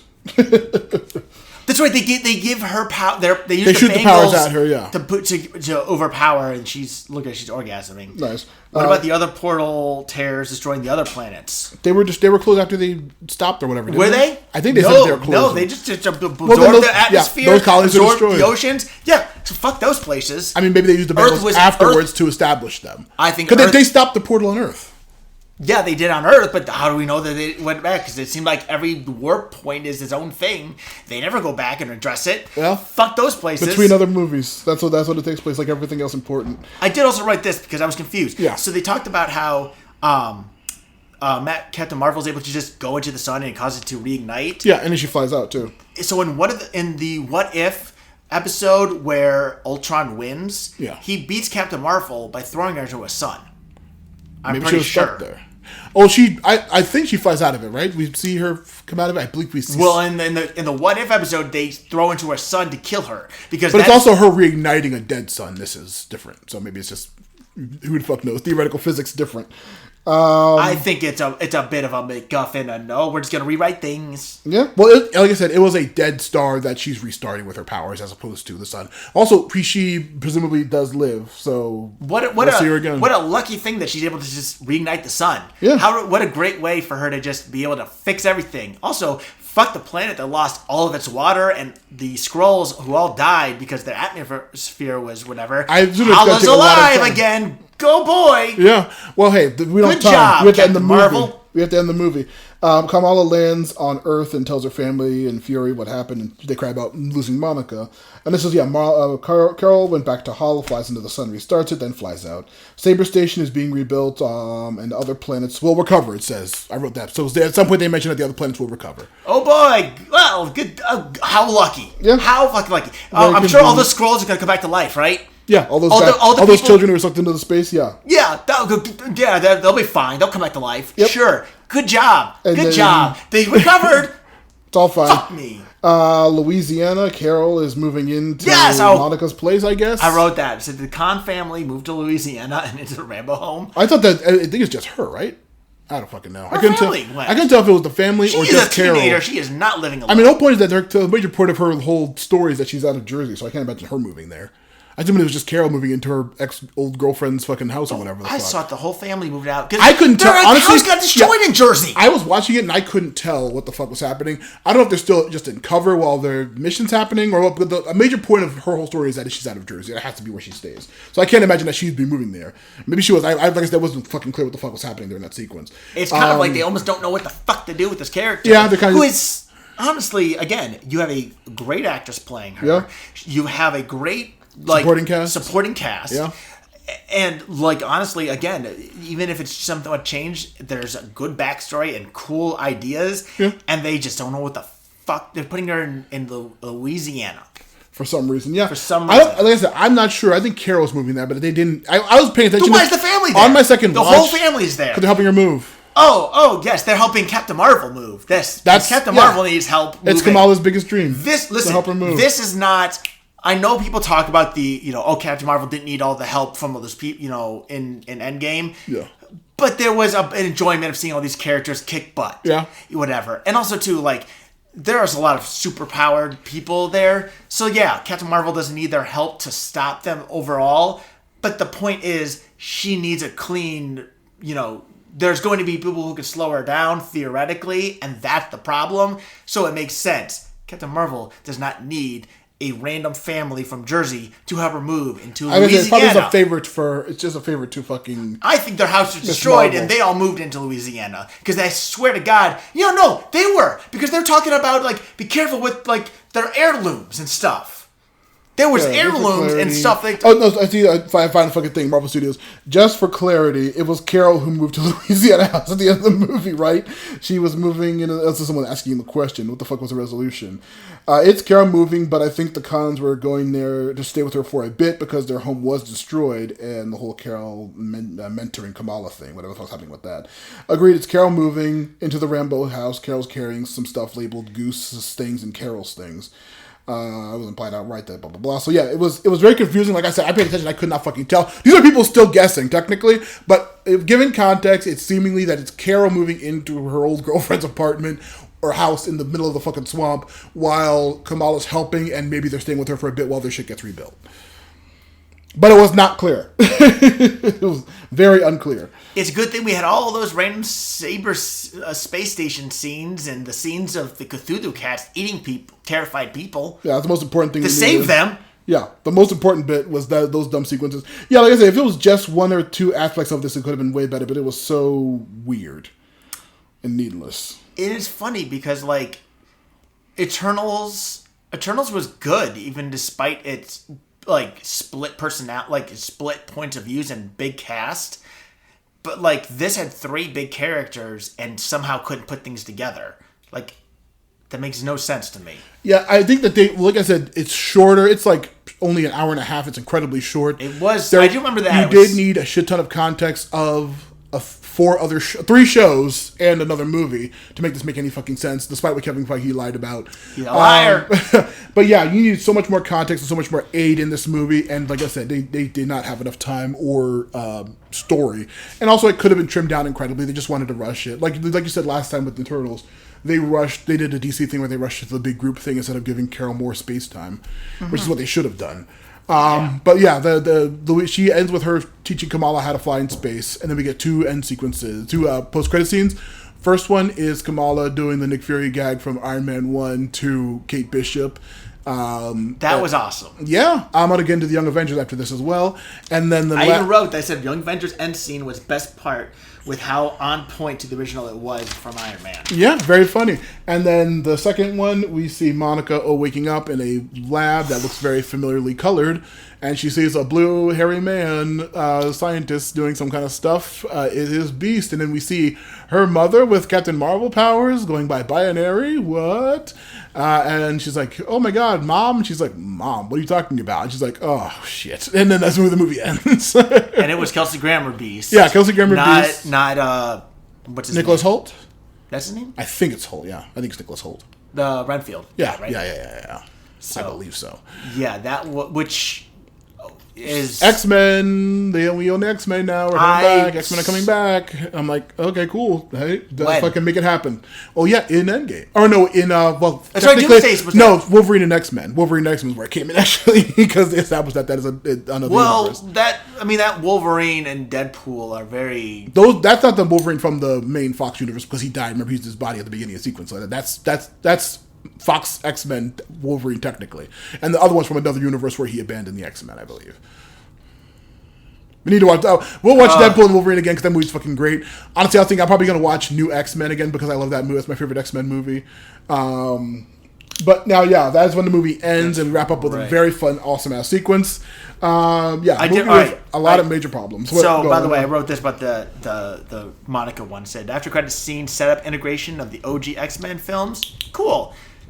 But I did not like the pure CG Beast. Yeah, that was a big change. I thought it looked bad, and knowing what we now know about they're less budget and quick. But also, like, because he was, I think the problem too is that he was always practical effects. Yeah. And I think, like, if he's not sad to say, maybe this is mean to say, but if he's not willing to come back in that aspect, don't put him in. Yeah. Honestly, there's so many. I mean, how many? Yeah, okay, we got Beast, and it's cool. But how many other characters are there from that we could have gotten? Honestly, what if we got Storm? We got Halle Berry as Storm. I mean, or we got Storm. or we got what's her name as Rogue from the original. I mean, trilogies. there's an actress right now being eyed. Have you seen the or what the dude who played Iceman? Yeah, Bobby Blake's actor. Yeah. Honestly, Sean Ashmore, or his twin, yeah. Yeah, any of the people that they could have brought in, you know. I mean, yeah, but like visually, that's one of the freakiest looking X-Men. It's most like immediately identifiable. Yeah, and like I said, they probably didn't want to put the hours and hours of makeup. Also, Kelsey Grammer, another actor who's probably in his fucking like 60s or 70s now, didn't want to sit in the chair for hours for a post-credit sequence where they were going to just shoot it very quickly. They could have at least put and it offhandedly. The face. I mean, honestly, it would have been the best. Would have probably been James Marsden as Cyclops would have been the best, but he wouldn't be in a lab helping somebody as a doctor. True. So Beast. That's another reason Beast had but to be here's what you could have done. I mean, you could have easily, again, you could have put him in a lab, a big heavy button lab coat, and just bulk that up a bit, and just on the face, and that would have done. It still would have been hours to make up that this 70-year-old man doesn't want to do. Probably. It still would have been, and honestly though, it probably would have been a lot quicker and a lot cheaper than the amount of CG that it probably cost. I mean, I think they CG probably a random actor, not Kelsey Grammer, just had to do the voice. I'm sure. Yeah, but they still had to pay the same amount. I'm sure. But yeah, fun ending sequence, and there's two bits now I'm going to get into now that we're at the end before we get into more thoughts about it. Okay. The Young Avengers potential members as of this moment.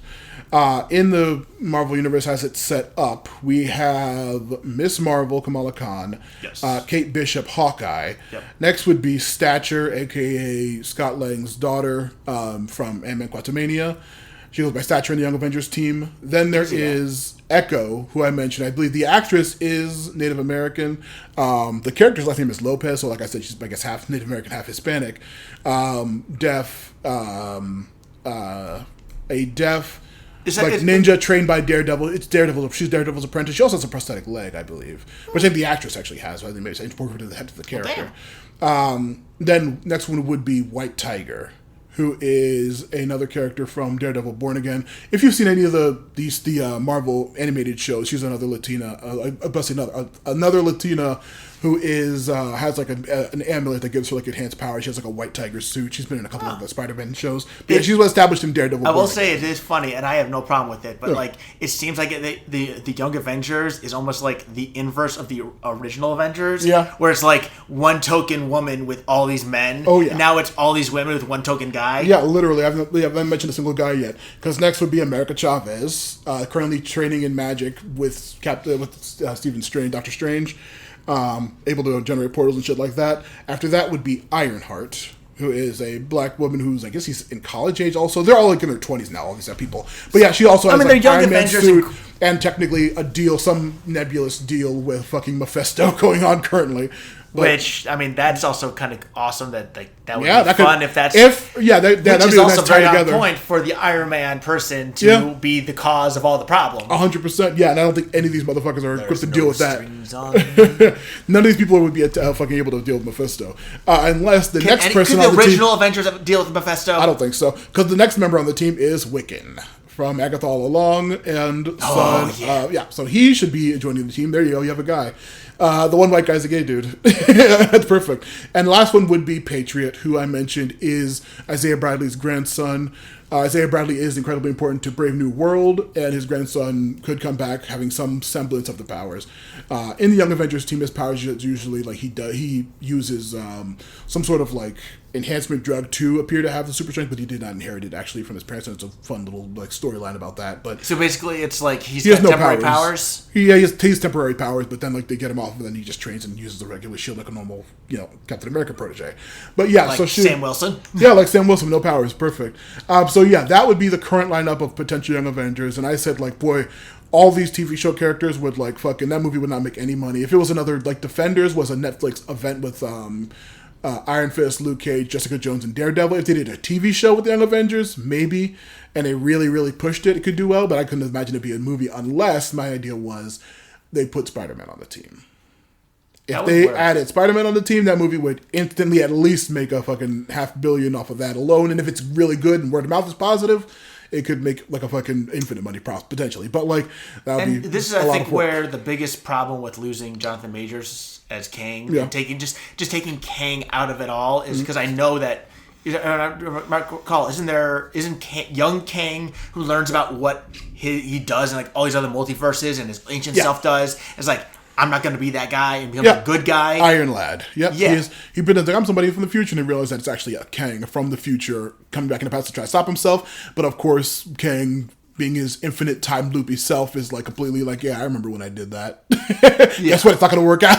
It's just like, it's fucked up. Yeah. But like, yeah, it's that, really good. And I think that's where like losing Kang has caused such chaos is because all these different pieces, they don't have a way to bring them together. That's what made Avengers so good and why they came together in the Avengers and then split it for how long until they had to come back here and there. Yeah. And like only a few would cross over or be referenced, but they didn't need to come together. And that's why Endgame and Infinity War were so great too. Yeah, it was a great big culmination of the universe, but we'll see what happens. I think the Young Avengers could potentially be something, but like I said, the team is like 80% young Latinas and then one white girl, one Middle Eastern girl, one black girl, and one gay dude, and then one black dude. So I couldn't imagine this would be positively received by shitheads. I mean, even if it was the most amazing thing in the world, a bunch of shitheads would still have a problem with it because 2026 we live in like literal hell. Yeah, hell world. It's terrible. It is awful. The next thing would be, before we finally wrap things up, would be the Marvel projects after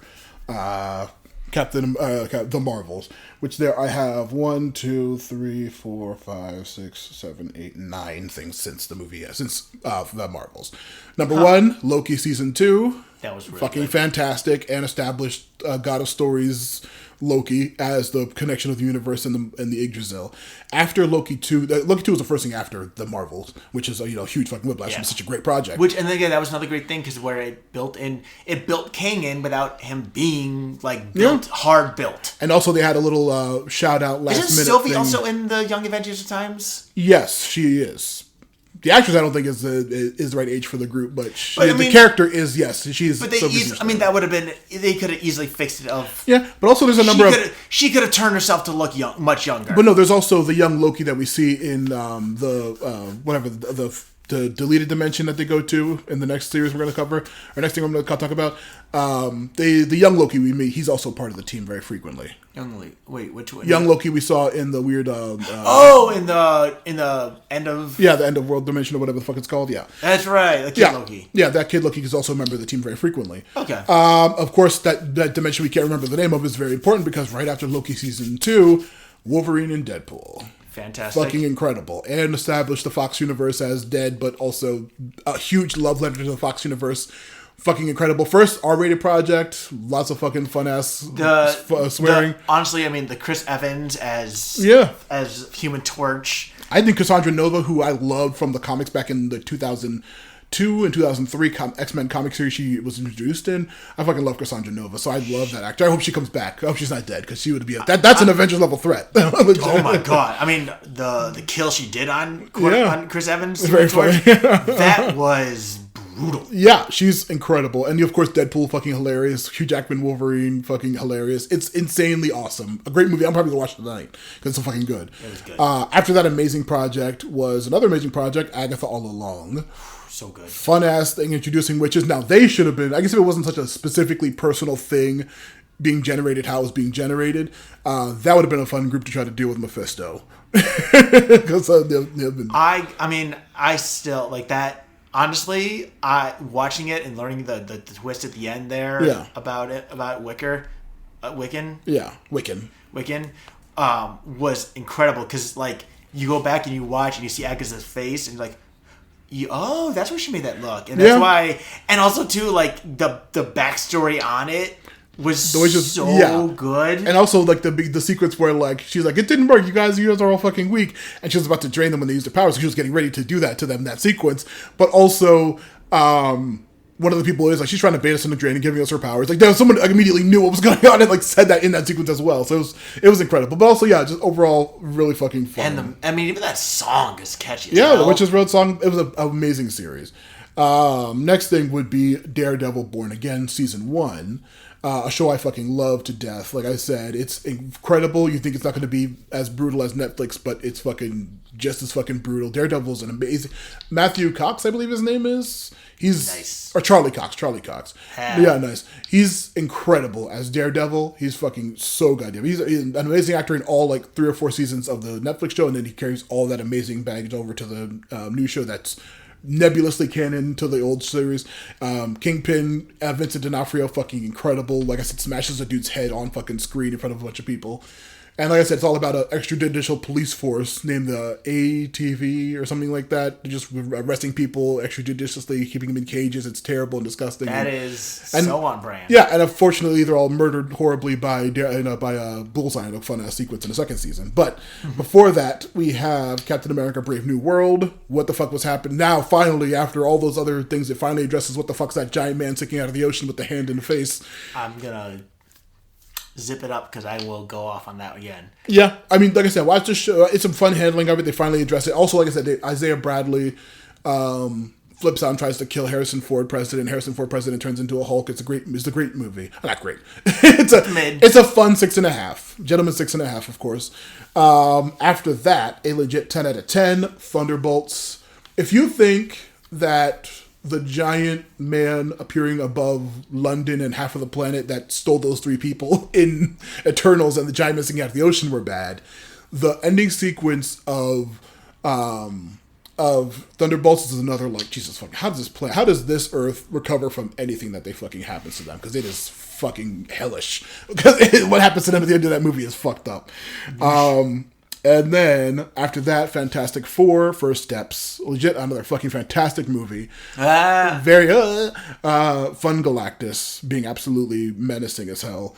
And then after that, like I said, after that huge, giant alternate universe fucking planet-eating monster, it's Wonder Man. How's it like being a small-time actor in a fucking slightly prejudiced Hollywood at the time?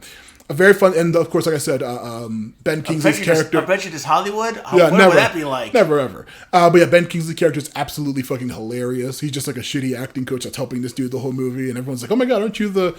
I told you there's a sequence where like they go to some place trying to like do a little side gig, and like some teens are like, oh my god, are you the Mandalorian? Or the Mandalorian. Are you the Mandarin? Yeah, oh my god, me and my kid, my brother used to like mimic you all the time back in middle school, man. Like, America needs to be taught a lesson. He's like, yeah, that was a job I did. Don't worry about it. It's like very funny. It's a legit fantastic low budget, small scale series that did incredibly well because it's so fucking fun. And then after that, the most recent thing that's still currently going on, Daredevil season 2. Again, him still dealing with the Punisher as the mayor, and like I said, the Brave New Days trailer seemingly spoiled that Vincent D'Onofrio's Kingpin is not going to be mayor for long, but we'll see what happens with that because Daredevil's a psycho. So that is the current series that are running with Marvel stuff. Doomsday is on the horizon. Brand New Day is on the horizon. I have faith that they'll be amazing because they really need to pull the shit together. I think once they get to a point where they start bringing stuff back, I think they can. Do it. Like I said, all those projects I just listed, every single one of them is great and incredibly well received, except for Brave New World. But like, they all deserve all the praise. Now, and I remember. Fantastic Four and Thunderbolts did not make as much money as they needed to make. I think they underperformed a little bit, which is unfortunate, but they did get lots of really good critical praise. And I feel like with Marvel and Disney, like, because they have it on streaming, like, I'm sure... Oh, yeah, streaming. When the movie we're supposed to be talking about, the Marvels, remember I said it was an embarrassing, huge $500 million flop, and then it was, like, the number one most streamed thing on fucking Disney Plus for, like, months, which is, like, fucking great. I guess it made some money there, but that still fucking sucks for Nia DaCosta, the director, and, like, everyone who worked on the movie. So I'm gonna share what I wrote down about my ending thoughts here about the Marvels. So I said, movie felt rushed, no setup, no natural progression, just scene with things, then another. Cohesion was not there, and everything felt rushed and unset up. Motivations were chaotic, and everyone felt like they were written by dozens of different people, all with different ideas of each character. And I wrote, I was really disappointed by the Marvels. The film did not feel like it knew what it wanted to be, and the good ideas and humor / good action was lost during rush exposition dumps and quick jumps to the next sequence. The movie didn't have scenes; it had loosely connected sequences, and I stand by that. Yeah, I will agree. I will say that just like whenever I defend the prequel, not the prequels, the sequels and anything, I will say the visuals were fantastic. The acting was fantastic. The characters, for the most part, were fairly enjoyable. But the story was awful, and that drags down the whole rest of the movie. But, like I said, just to specifically pin target my accusations at you, Ed, I don't think that the shittiness of the story takes away from the positive other aspects of the movie enough to make me put it as low as you did. That's why I put it right with the actually shitty CGI action movies that I like just because they're stupid and dumb. That's why I put it right there with X-Men Apocalypse and Dawn of Justice and Transformers, which should be a major insult to any fucking Disney product, honestly. But that's why I put it right there in those movies because the visuals and the fun spectacle of it is enough, but the story's absolutely garbage, which should be the most important thing in most movies, honestly. It's just, it drags it. That's the only aspect that drags it down. The story does not make any sense. But like I said, we established a 30-plus movie-long narrative.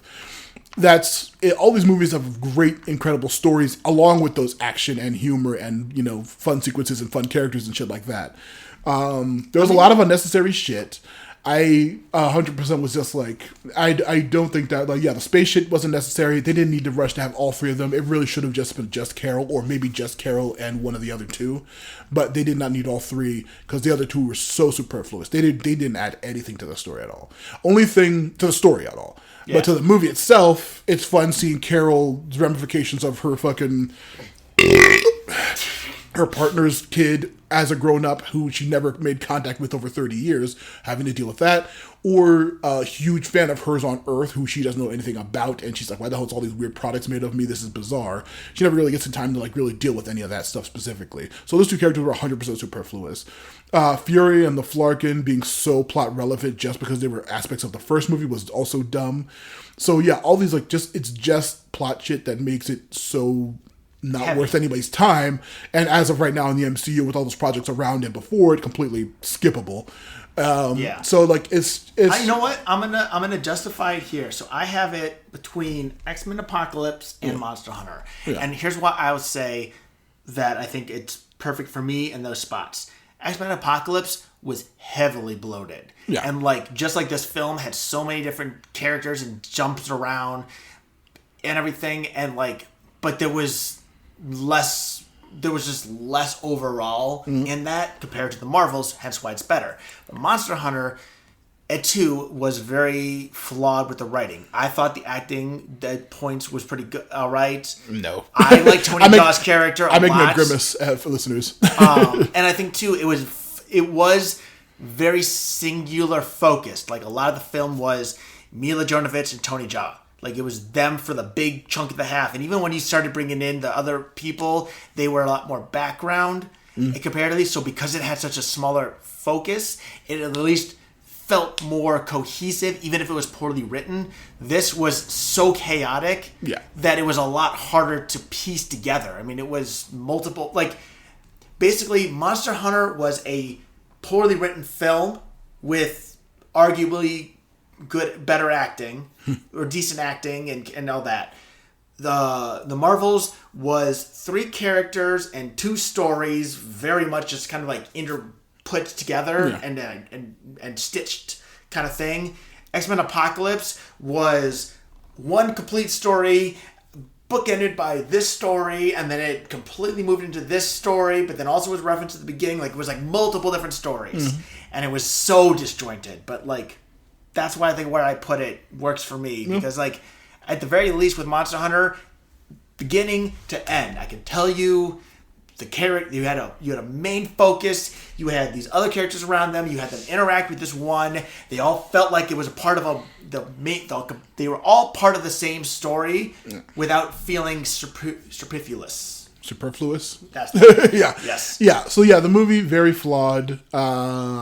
Sticking where it was in my book. We don't really need to read lists again. We can just say what the number was, because if you want to listen to the last episode where we actually put it. Yeah, mine was 21 out of the 20. What 20? 20. I had 27 on mine. Let me spread it up. Yep, 27. You're right. Yeah, 27. Yep. Yeah, and I had it at 14, like literally in the middle between Fantasy Island and below Age of Extinction, but above Fantasy Island.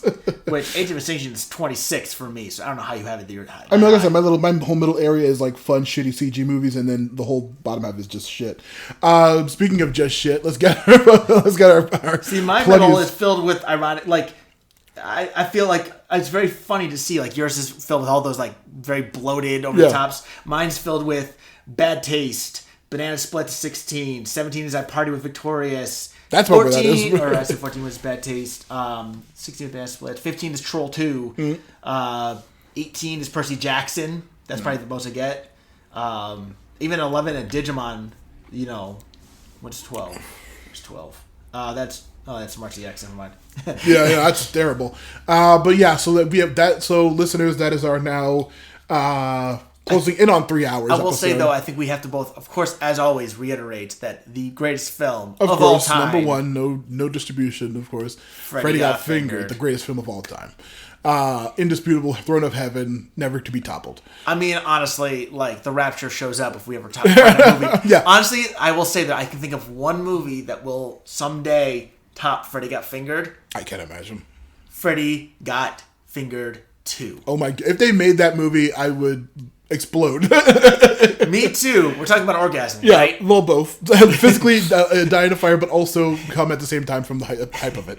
No, that would be fucking incredible. I wish he would. I wish he would. It'd be so fucking funny. Honestly, I don't know how we've not gotten it yet. I mean, hell, if I somehow out of nowhere a Jinn from the newer dimension Bengals gave me a wish and I fucking had $1 trillion, I would literally pay him any amount. I would give him $1 billion to make his own movie. I would give him $1 million. Plus, whatever the amount of $1 million for during the time frame of Freddy Got Fingered 1, what that is after inflation today. That's how much I would give him. $1 million. $1 million. It's all gone. Yeah. It's all gone. Easy go. Exactly. I would. Yeah, like I say, I would give him $1 million, and then when Tom Green, aka Gordy, came back to me with a handful of jewels, I'd be like, "Oh, Gord," and then I give him another $1 billion to make the movie again.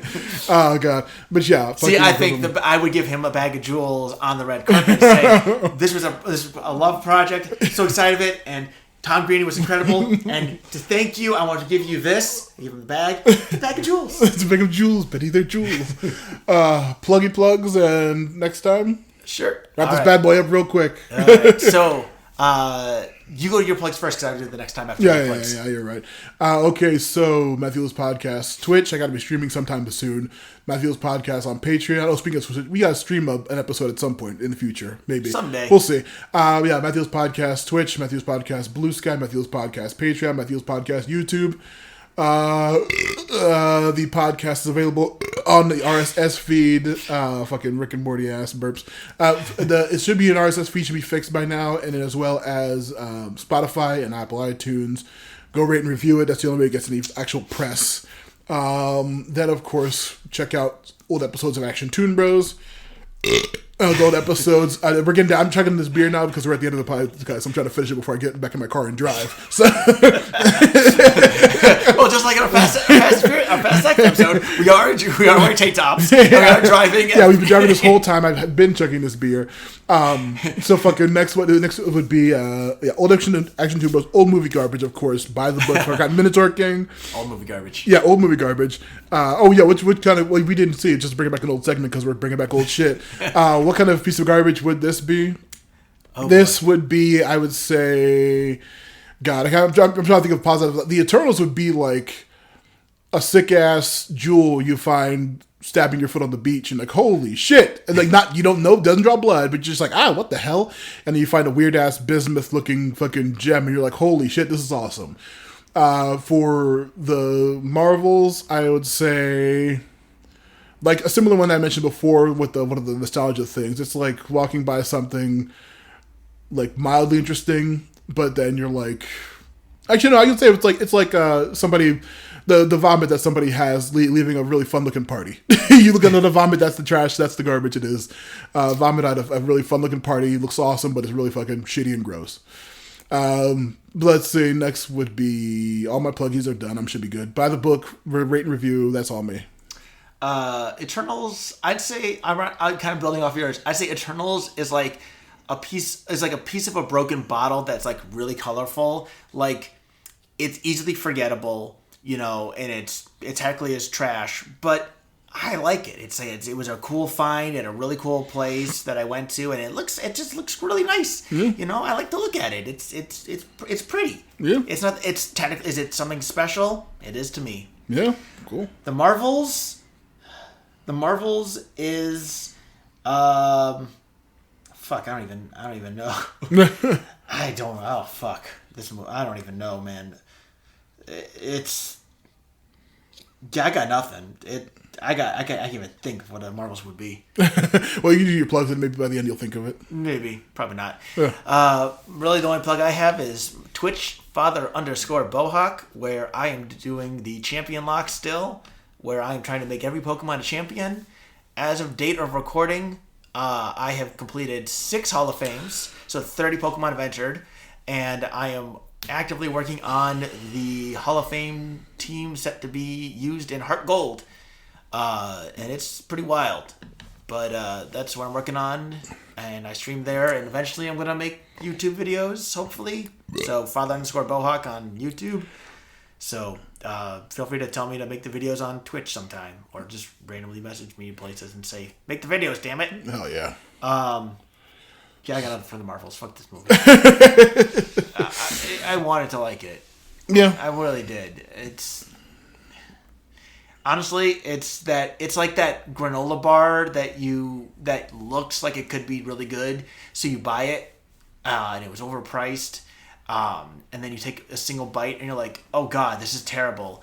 you take a second bite and you think you got like the one bit of sweetness that was in it, and then you take it, then you chew it, and it's like, oh no, this is actual dog shit. And you have to throw it away. Yeah, nice. And it's like really disappointing because you really wanted to like it. You have every incentive to like it. It cost a bunch of money, but it could not satisfy you at all, and you just could not stomach it, and you refused.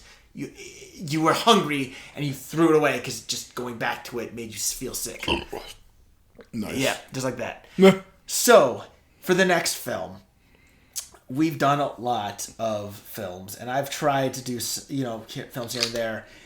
And I thought about that. And initially, I was gonna put two films that both have the same actor, who probably is gay, but who knows. One is an action film, sci-fi action, and one is a comedy. But I think after the Marvels and Eternals, even after Vampires Kiss and Fast X and all these, I think we needed something that, was fun. It doesn't need to be some highbrow thing. It doesn't need to be some crazy adult comedy. It just needs to be a nice family fun film, even though it stars a dead guy who's funny, and then another guy who, again, maybe is, maybe not gay. Instead of having to explore his crazy, the crazy mythos of his religion, I'm not going to make us subject us to any kind of rat brain garbage. I am instead going to take us back to a good old fashioned buddy comedy style thing, and we're going to make us watch Old Dogs. Ah, shit. Oh, what? God. You don't like that one? No. Sports marketing. Sports marketing. Sports marketing. Oh, God. Listen, there's a lot of other films that we could I mean, have done. honestly, if it was between this and what I presume was going to be fucking Battlefield Earth. Yeah, those are the two choices. I will choose... Yeah, because I probably would have just gone off about Scientology for hours and actually read the shitty book. Just a fucking random factoid. Battlefield Earth is like just the first third of that book. Yeah, I know. I remember that. Yeah. It was supposed to be like a whole trilogy. And yeah, it's a shitty thing by a psycho. So fucking fine, whatever. Oh great, no, now we get a fucking weirdo like Travolta and also a piece of shit like fucking Tim Allen. So wait, Tim Allen's on that. who the fuck is the other guy with him? Robert Williams. Is it Robert Williams in Old Dogs? Yeah, I don't even remember that. Yeah, Seth Green is in it too. Seth Green I vaguely remember, but I thought this one was Tim. What the hell am I thinking of with the other dude? Well, whatever. It's Robert Williams. Give me a second, buddy. That'll be fun. At the end of the podcast, of course, my son's got to join us. Custom every time. And that's the actual end of this arc, so that's extra more appropriate. Yeah, that is wild. We have now recorded about the Marvels and Eternals for 17, 18 hours now. Yeah. About that. That is insane. I do not think we're going to... we say this a lot. I think we can definitively say that we are not going to break this record for a while. I hope not, because this was an ordeal. I feel like our 40th we'll have to try to find something that we can break. Yeah. As I'm saying, we're coming up on the 100th episode of Action Toon Bros. I'm trying to think of something big to do for that. So, yeah, this is absolutely insane. Something Marvel, clearly. I mean, hopefully not. We'll see. But yeah, okay, so that's going to be the wrapping up the episode. Yep, so Old Dogs. Old Dogs coming up next. God, hey, we're just keeping on Disney, though. So I mean, you can use those. Is it Disney?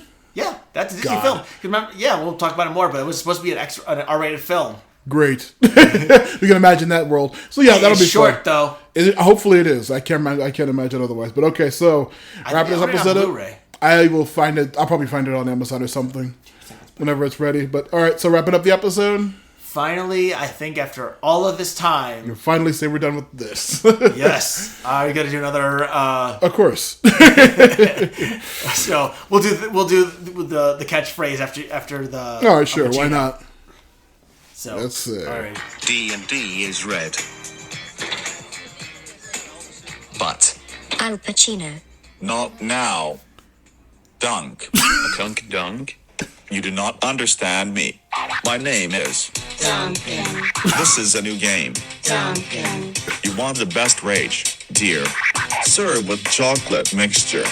Attica, Lottie Light. Not all of these experiments are known.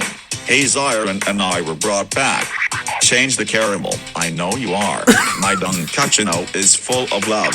I couldn't convince Dunkason. Add 7 to 17. Online to my Dunkachino. My name is Duncan. English translation. Duncan.